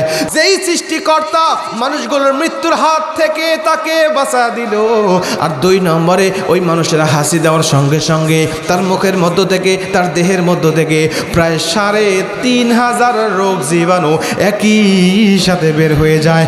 জোরে কোন সুবহানাল্লাহ। উনি বলছেন 2টা হাসি দেওয়ার কারণে 2টা বেনিফিট পাইল। 1 নম্বরে 3500 রোগ জীবাণু তার দেহের মধ্য থেকে বের হয়ে গেল। 2 নম্বরে, মৃত্যুর দ্বার প্রান্ত থেকে সে ফিরে আসলো। শুধু ফিরে আসলো তা নয়, পুনরায় শক্তি সম্পন্ন শরীরটা নিয়ে সে বেঁচে থাকলো। এই বেঁচে থাকার কারণে ওই মুসলমানদের নবী তার উম্মতগুলোকে শিক্ষা দিয়ে গেল, যেই সৃষ্টিকর্তা তোমাকে এত 2টা ফজিলত দান করে দিল, যেই সৃষ্টিকর্তা এত 2টা পাওয়ারফুল নিয়ামত তোমাকে দান করলো, ওই সৃষ্টিকর্তাকে তুমি ধন্যবাদ দিয়ে মুখে মুখে উচ্চারণ করে একবার বলো আলহামদুলিল্লাহ। আল্লাহু আকবার বলেন। উনি বসে দেখো, আমার খ্রিস্টান ধর্ম কখনো আমাকে শেখায় নাই যে তুমি হাসি দেওয়ার পরে তোমার গডকে তুমি থ্যাংক ইউ দাও, ধন্যবাদ দাও। আমার হিন্দু ধর্ম আমাকে শেখায় নাই, আমার বৌদ্ধ ধর্ম আমাকে শেখায় নাই, আমার ইহুদি ধর্ম আমাকে শেখায় নাই। কেন আমাকে শেখানো হলো না? মুসলমান নবী কেন তার উম্মতকে শেখালো? তার মানে নবী জানতো যে হাসি দেওয়ার পরে তার দেহের মধ্যে 2টা পরিবর্তন হয়। নবী কিভাবে জানলো? আমি কোরআনকে প্রশ্ন করলাম, কোরআন তুমি বলো তোমার নবী জানছে কেমন করে? কোরআন উত্তর দেয়, ওমা ইয়ানতিকু আনিল হাওয়া ইন হুয়া ইল্লা ওয়াহয়ু ইউহা। রে বিজ্ঞানীরা, এটা তো নবী জানে নাই, নবী কি তার আল্লাহ জানিয়েছে, নবী কি তার ওহী জানিয়েছে। তো ওহীর ধর্ম যদি নবীর ধর্ম হয়, উনি বলছে দেরি করি নাই, বাপ দাদার ধর্ম ছেড়ে দিয়েছি আর দলে দলে কালেমা পড়ে মুসলমান হয়ে গিয়েছি। গোটা পৃথিবীতে এভাবে ইসলাম ধর্মের সংখ্যাগুলো বাড়তেছে প্রিয় ভাই। তাহলে এখন বলেন, ইসলাম ধর্মের মধ্যে সৌন্দর্য আছে না নেই? জোরে বলেন, আছে না নাই? তাহলে ইসলাম ধর্ম পালন করার দরকার আছে না নাই? নামাজ পড়ার দরকার আছে, সত্য কথা বলার দরকার আছে, সামনে রমজান আসতেছে রোজা রাখার দরকার আছে। আল্লাহ পাক আমাদের ইসলামের পরিপূর্ণ হুকুমগুলো মানার তৌফিক দান করুক। জোরে করে আমিন। আপনারা যখন ইসলাম ধর্মের পরিপূর্ণ হুকুম মানেন না, তখন আমার হিন্দু ভাইরা বলে যে ওরা ইসলাম ধর্মে শুধু নামেই, ওরা শুধু ওই ছোটোবেলা মুসলমানি করে আগা কাটছে, এটাই শুধু তাদের পরিচয়। ওরাও তা আমরাও তা, ঠিকই না কোন? কিন্তু এটা যেন না বলতার সুযোগ যেন তারা না পায়, এজন্য 5 ওয়াক্ত নামাজ সহ ইসলামের যত হুকুম সৌন্দর্যগুলো যত তাদেরকে দেখাতে পারবেন, তত তারা আপনার ধর্মের প্রতি আকৃষ্ট হবে ইনশাআল্লাহ। কারণ সত্য ধর্ম তারা এখন বুঝতেছে যে আসলে সত্য ধর্মটা কেমন, এই সৌন্দর্যের ধর্মটা কেমন। ভাই আমরা এগুলো আরও তাদেরকে বোঝানোর সুযোগ করে দেবো ইনশাআল্লাহ। তাহলে 5 নম্বর ছিল রাসূল সাল্লাল্লাহু আলাইহি ওয়াসাল্লামের ক্ষমা এবং তার দয়া দেখে। রাসূল সাল্লাল্লাহু আলাইহি ওয়াসাল্লামের ক্ষমা আর দয়া কেমন ছিল আমি আপনাদেরকে একটা হাদিসের মাধ্যমে বোঝাই। নবীজি সাল্লাল্লাহু আলাইহি ওয়াসাল্লাম যখন মক্কা বিজয় করে যখন 10,000 সাহাবী নিয়ে মক্কায় প্রবেশ করলেন, তখন খানায় কাবা জয় করার পরে, মক্কা বিজয় করার পরে 10,000 সাহাবী নিয়ে যখন প্রবেশ করেছে, তখন মক্কার কাফেরেরা ওরা তো গাট্টি বুসকা বেঁধে বেঁধে পালানো শুরু করলো। আরে নবী মোহাম্মদকে আমরা যত কষ্ট দিয়েছি, এখন তো সে মক্কা বিজয় করেছে, নিশ্চিত সেই হত্যার সেই কষ্টের প্রতিশোধ এখন আমাদের কাছ থেকে নিবে। তখন তারা পালাতে শুরু করলেন। আর আমার নবীজি তখন তাদেরকে উদ্দেশ্য করে খানায় কাবার চত্বরে দাঁড়িয়ে একটা ঘোষণা দিলেন, লা তাসরিবা আলাইকুমুল ইয়াউম ইযহাবু আনতুমুত তুলাকা। অর্থ শোনার আগে একবার কোন সুবহানাল্লাহ। মুসলমান ভাইরা আমার, আল্লাহ নবী খানায় কাবার চত্বরে দাঁড়িয়ে ডাক দিয়ে বললেন, লা তাসরিফা আলাইকুমুল ইয়াউম ইযহাবু আনতুমুত তুলাকা। রে কাফের মুশরিকরা শোনো, রে মক্কাবাসী শুনে নাও, আমি নবী আজকে তোমাদের প্রতি কোনো অভিযোগ রাখলাম না, আমি নবী আজকে তোমাদের প্রতি কোনো ক্ষোভ রাখলাম না। আজকে তোমাদের সবাইকে আমি সাধারণ ক্ষমা ঘোষণা করে দিয়েছি। তোমরা আমাকে কষ্ট দিয়েছো সেটা আমি ভুলে গিয়েছি, খানায় কাবার ভিতরে আমাকে ঢুকতে দাও নাই সেটা আমি ভুলে গিয়েছি। এই খানায় কাবার চত্বরে দাঁড়িয়ে যখন নামাজ পড়েছি, আমার মাথার উপরে তোমরা উঠে নাড়ি ভুড়ি দিয়েছো সেটাও আমি ভুলে গিয়েছি। আমি তায়েফের ময়দানে গিয়েছিলাম আমি ইসলামের দাওয়াত দেওয়ার জন্য, মেরে মেরে আমাকে বেহুশ করে ফেলেছো সেটাও আমি ভুলে গেছি। আমি আজকে তোমাদের কোনো প্রতিশোধ দিতে চাই না, সবাইকে ক্ষমা করে দিলাম। আজকে তোমরা নিরাপদে আমার মক্কায় বসবাস করবে, কোনো বাধা দেওয়া হবে না। জোরে কোন সুবহানাল্লাহ। নবীজির এই ক্ষমা দেখে, নবীজির এই দয়া দেখে হাজার হাজার কাফের মুশরিকরা তারা পালিয়ে না গিয়ে গাট্টি বুসকাগুলো আবার ঘরের মধ্যে নিয়ে আসলো এবং নবীজির কাছে গিয়ে গিয়ে খানায় কাবার চত্বরে দরদ হতে লাগলো এবং নবীজির হাতে হাত রেখে কালেমা পড়ে দলে দলে মুসলমান হয়ে গেল। জোরে কোন সুবহানাল্লাহ। ইয়ামান থেকে 700 জনের একটা কাফেলা ছিল তখন মক্কায়, তারা খানায় কাবা জিয়ারত করার জন্য এসেছিল। ওই ইয়ামান থেকে 700 জনের কাফেলা যখন নবীজির এই ক্ষমার ঘোষণা যখন শুনতে পেরেছে, লা তাসরিফা আলাইকুমুল ইয়াউম ইযহাবু আনতুমুত তুলাকা শব্দটা শুনতে পেরেছে, তখন ওই 700 জনের কাফেলাও নবীর হাতে হাত রেখে কালেমা পড়ে মুসলমান হয়ে গেল। জোরে কোন সুবহানাল্লাহ। এই হাদিসগুলো, এই ঘটনাগুলো, এই বিষয়গুলো যখন আজকের আধুনিক মানুষেরা দেখতেছে যে নবীর উপরে এত জুলুম হয়েছে, এত নির্যাতন হয়েছে, এত কষ্ট দেওয়া হয়েছে, নবীজি 10,000 সাহাবী নিয়ে মক্কা বিজয় করার পরে প্রত্যেকটা প্রতিশোধ নেওয়ার মতো ক্ষমতা তার ছিল, সম্পূর্ণ সুপ্রিম পাওয়ার সে পেয়েছিল। ইচ্ছা করলে কাফের মুশরিকগুলোকে কচু কাটা করে দিতে পারত, কিন্তু নবীজি সেটা না করে তখন সবাইকে ক্ষমা করে দিয়েছে।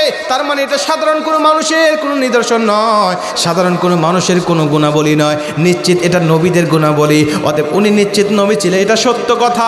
অতএব ওই সত্য নবীর সত্য ধর্ম গ্রহণ করে কালেমা পড়ে মুসলমান হয়ে গেলেন। জোরে কোন সুবহানাল্লাহ। আল্লাহু আকবার বলে। তাহলে 5 নম্বরে নবীজির ক্ষমা দেখে মুসলমান হলো। 6 নম্বরে নারীদেরকে সম্মান দেওয়া দেখে মুসলমান হচ্ছে। আজকে অধিকাংশ আছে তারা ইসলামকে নারী বিদ্বেষী বলে ঘোষণা দেয়, অথচ নবীজি নারীদেরকে কত সম্মান দিয়েছে আপনারা জানেন।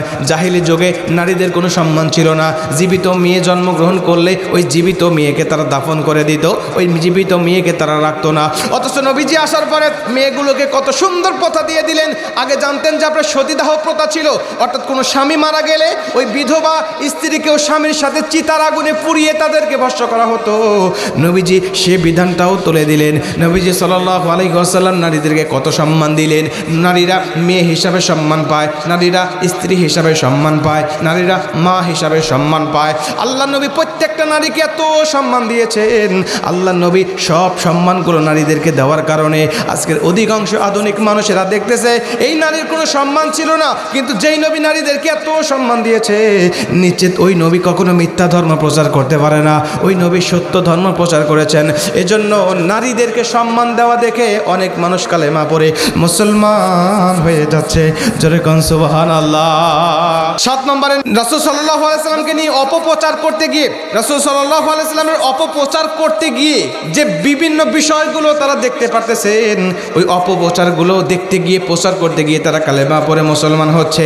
রাসূল সাল্লাল্লাহু আলাইহি ওয়াসাল্লামের অপপ্রচার করতে গিয়ে তার জীবনী পড়তেছে, তার সিরাত পড়তেছে, তার জীবনের বিভিন্ন দিক নিদর্শনগুলো পড়তেছে, দেখতেছে তিনি আমানতের কখনো খেয়ানত করে নাই, তিনি জীবদ্দশায় কখনো মিথ্যা কথা বলেন নাই, তার জীবদ্দশায় কখনো মানুষগুলোর দোষ চর্চা করেন নাই, মানুষগুলোর সমালোচনা করেন নাই। এই বিষয়গুলো যখন মানুষেরা দেখতে পারতেছেন, তখন তারা দলে দলে কালেমা পড়ে মুসলমান হয়ে যাচ্ছে। জোরে কোন সুবহানাল্লাহ। মুসলমান বন্ধু আমার, খুব মনোযোগ দিয়ে কথাগুলো শুনে নেন। 8 নম্বরে রাসূল সাল্লাল্লাহু আলাইহি ওয়াসাল্লাম তার উম্মতগুলোকে কিয়ামতের ময়দানে যে বিশাল ফজিলত, বিশালভাবে আল্লাহ পাকের কাছে সুপারিশ করে করে জান্নাতের দিকে নিয়ে যাবে, ওই জান্নাতে নিয়ে যাওয়ার গ্যারান্টি নবী যে বারবার উম্মতগুলোকে দিয়েছে। আর এই বিষয়গুলো দেখে অন্যান্য ধর্মের মানুষেরা মনে করতেছে আমরা মারা গেলে আমাদের পক্ষে তো কেউ সুপারিশ করবে না, আমাদেরকে কেউ জান্নাতে নিয়ে যাওয়ার জন্য সৃষ্টিকর্তার কাছে আবদার আপত্তি করবে না। নিশ্চিত মুসলিম হয়ে মারা গেলে নবীজির শাফাত আমরা পাবো। এই শাফাতের দিকে খেয়াল করে লক্ষ্য করে তারা কালেমা পড়ে মুসলমান হয়ে যাচ্ছে। জোরে কোন সুবহানাল্লাহ। তাহলে কয়টা হলো? জোরে বলেন কয়টা হলো? 8টা হলো। 4 নম্বর অংশটা বাকি আছে। গীতা রানী কেন কালেমা পড়ে মুসলমান হলো? মনে আছে? মনে আছে? লিল্লাহে তাকবীর। গীতা রানী ডাক দেওয়া বলছেন, আমার মুসলিম বান্ধবীকে বললাম, মুসলিম বান্ধবী হাতের পত্রিকা বের করে নিয়ে এসে ডাক দেওয়া বলেন, বান্ধবী আমার এই পত্রিকাটা আমি কিছুদিন আগে পড়তেছিলাম, পড়তে পড়তে এই তত্ত্বটা যখন আমি পেয়ে গেলাম, পেয়ে যাওয়ার পরে চিন্তা করলাম কেন মুসলমানদের নবী বড়ই পাতার পানি দিয়ে গবেষণা করায়। এটা যখন ফ্রান্সের বিজ্ঞানীরা গবেষণা করলেন, গবেষণা করার পরে যে তত্ত্বটা তিনি পেয়ে গেলেন, তথ্যটা পাওয়ার পরে তিনি এগুলোকে লিপিবদ্ধ করে ফেললেন পত্রিকার মাধ্যমে। এটা আমি পরে সংরক্ষণ করে রেখে দিয়েছিলাম। রং রেখে দেওয়ার পরে আজকে তোমাকে এভাবে যে কাজে লাগবে, তুমি যেভাবে আমার কাছে চ্যালেঞ্জ করবে, আমি কখনো কল্পনা করতে পারি নাই। তুমি হাতে নাও, তুমি নিজে নিজে পড়তে থাকো, তুমি নিজে নিজে বুঝতে থাকো। আমি কথা দিলাম, তুমি যদি মনোযোগ সহকারে পড়তে পারো তাহলে তুমিও আমার ধর্ম গ্রহণ করে কালেমা পড়ে মুসলমান হবে। জোরে কোন সুবহানাল্লাহ। উনি বলছেন, আমি হাতে পত্রিকাটা নিলাম, পত্রিকা নিয়ে পড়া শুরু করলাম। আমি দেখি তারা প্রথমে বলছে আমরা কাঁচা পাতা নিয়ে গবেষণা করলাম, কিন্তু কোনো তথ্য খুঁজে পেলাম না, কোনো আশ্চর্য হওয়ার মতো কোনো রেজাল্ট খুঁজে পেলাম না। আমি তখন চিন্তা করলাম, তাহলে মুসলমানদের নবী কি মিথ্যা কথা বলেছে? না না, মুসলমানদের নবী যেভাবে প্রক্রিয়াজাত করেছে পানিটা, ওইভাবে আমরা গবেষণা করলাম। একটা পাতিল নিলাম, পাতিলের মধ্যে পানি ছেড়ে দিলাম, পাতিলের মধ্যে 8 থেকে 10টা আমরা বড়ই পাতা ছেড়ে দিলাম, আগুন দিয়ে 8 থেকে 10 মিনিট আমরা হিট দিলাম, জাল দিলাম। জাল দেওয়ার পরে লক্ষ্য করে তাকিয়ে দেখি পানিটার কালার পরিবর্তন হয় না, পানিটার রং পরিবর্তন হয় না, গন্ধ পরিবর্তন হয় না, স্বাদ পরিবর্তন হয় না, কিন্তু পানিটার গুণগত মান এতটাই পরিবর্তন হয়ে গেছে। আমরা অবাক হলাম, পানিটা নিয়ে ল্যাবে চলে গেলাম, ল্যাবে নিয়ে পানিটাকে টেস্ট করতে লাগলাম। পানিটাকে যখন গবেষণা করা শুরু করে দিলাম, তাকিয়ে দেখি পানিটা যতগুলো গুণাগুণ অর্জন করেছে তার মধ্যে প্রথম নম্বর গুণাগুণ হলো এই পানিটা এতটা পিওর, ন্যাচারাল, 100% অ্যান্টিসেপটিক হয়েছে যে এই পানি দিয়ে যখন কোনো মানুষকে গোসল করানো হবে, ওই মানুষের বাহ্যিক যত নাপাকি আছে, ওই মানুষের বাহ্যিক যত অপবিত্রতা আছে, এই পানি দিয়ে গোসল করানোর সঙ্গে সঙ্গে 100% ওই দেহটা পবিত্র দেহ হয়ে যাবে। জোরে কোন সুবহানাল্লাহ। উনি বলছেন, আমি জানি মানুষরা মারা যাওয়ার পরে, যখন মারা যাওয়ার পরে অধিকাংশ মানুষগুলো নাপাক হয়ে যায়। আপনার যারা মরা মানুষকে গোসল করাইছেন তারা বড়ই পাতার পানি দিয়ে গোসল করাতে হবে। বড়ই পাতার পানি দিয়ে গোসল করালে ওর শরীরে যতই নাপাকি লেগে থাকুক না কেন, এটা নাপাকি আর থাকে না। আমার আল্লাহ বড়ই পাতার গুণাগুণের মাধ্যমে তার শরীরটা 100% পবিত্র করে দেয়। জোরে কোন সুবহানাল্লাহ। বিজ্ঞান বলছে, নবীজি জানলো কেমন করে? আজকে থেকে 1450 বছর আগে এটা গবেষণা করার জন্য আমাদের লক্ষ লক্ষ টাকার যন্ত্রপাতির প্রয়োজন হয়েছে। নবীজির কাছে তো এত টাকার যন্ত্রপাতি ছিল না, এত আধুনিক প্রযুক্তি তার কাছে ছিল না, ল্যাব টেস্ট তার কাছে ছিল না, আমার মতো MBBS, FCPS, FRCS এর ডিগ্রিও তার ছিল না। ওই নবী কেমন করে তথ্যগুলো জেনেছে খুঁজে পারলাম না। আমরা কুরআনুল কারীমের কাছে উত্তর চাইলাম, কোরআন তুমি উত্তর দাও। কোরআন উত্তর দিল, ওয়া ইয়ানতিকু আনিল হাওয়া ইন হুয়া ইল্লা ওয়াহয়ু ইউহা। রে পৃথিবীর বিজ্ঞানীরা শুনে রেখে দাও, তোমরা ভাবতেছো নবীজি নিজের তথ্য অনুযায়ী কথা তার উম্মতগুলোকে জানিয়েছে। না না না, নবীজি নিজের মত তার উম্মতগুলোকে জানায় নাই। নবীজি 63 বছর জিন্দেগিতে যা কিছু বলেছে প্রত্যেকটা কথা ছিল তার ওহির কথা, প্রত্যেকটা কথা ছিল আল্লাহর কথা। ওই আল্লাহর কথার বাহিরে নবীজি কোনো কথা বলে নাই। তার মানে বড়ই পাতার তত্ত্বটা আল্লাহ পাক তার হাবিবকে জানিয়েছে, বিধায় সেই তত্ত্বটা তার উম্মতকে তিনি জানিয়েছে। ওনারা বলছে, যদি আল্লাহর কথাই নবীর কথা হয়, আল্লাহর কথাই যদি, ওহির কথাই যদি নবীর কথা হয়ে থাকে, তাহলে আল্লাহর ধর্মই নবী প্রচার করেছে। তার মানে বাপ দাদার ধর্ম এগুলো সবই ছিল মিথ্যা কথা। এই নবীর ধর্মই সত্য ধর্ম। যেহেতু চোখের সামনে এত বড় রেজাল্ট প্রকাশ হয়ে গেছে, আমরা বিশ্বাস করে নিলাম নবীর ধর্মই সত্য ধর্ম। বাপ দাদার ধর্মগুলো ছেড়ে দিলাম, কালেমা পড়ে মুসলমান হয়ে গেলাম। জোরে কোন সুবহানাল্লাহ। আল্লাহু আকবার বলে। গোটা পৃথিবীর জমিনে এভাবে রাসূল সাল্লাল্লাহু আলাইহি সাল্লামের বিজ্ঞান ভিত্তিক হাদিসগুলো দেখে দেখে মানুষরা দলে দলে ইসলাম গ্রহণ করছে আর বলছে, আরে এত সুন্দর ধর্ম, এত সুন্দর কথা, এত সুন্দর বাণীগুলো যে মানুষটা রেখে গেল, ওই মানুষটা কখনো মিথ্যা ধর্ম রেখে যায় নাই, নিশ্চিত এটাই সত্য ধর্ম। বাপ দাদার ধর্ম ছেড়ে দে, দলে দলে কালেমা পড়ে মুসলমান হয়ে যা।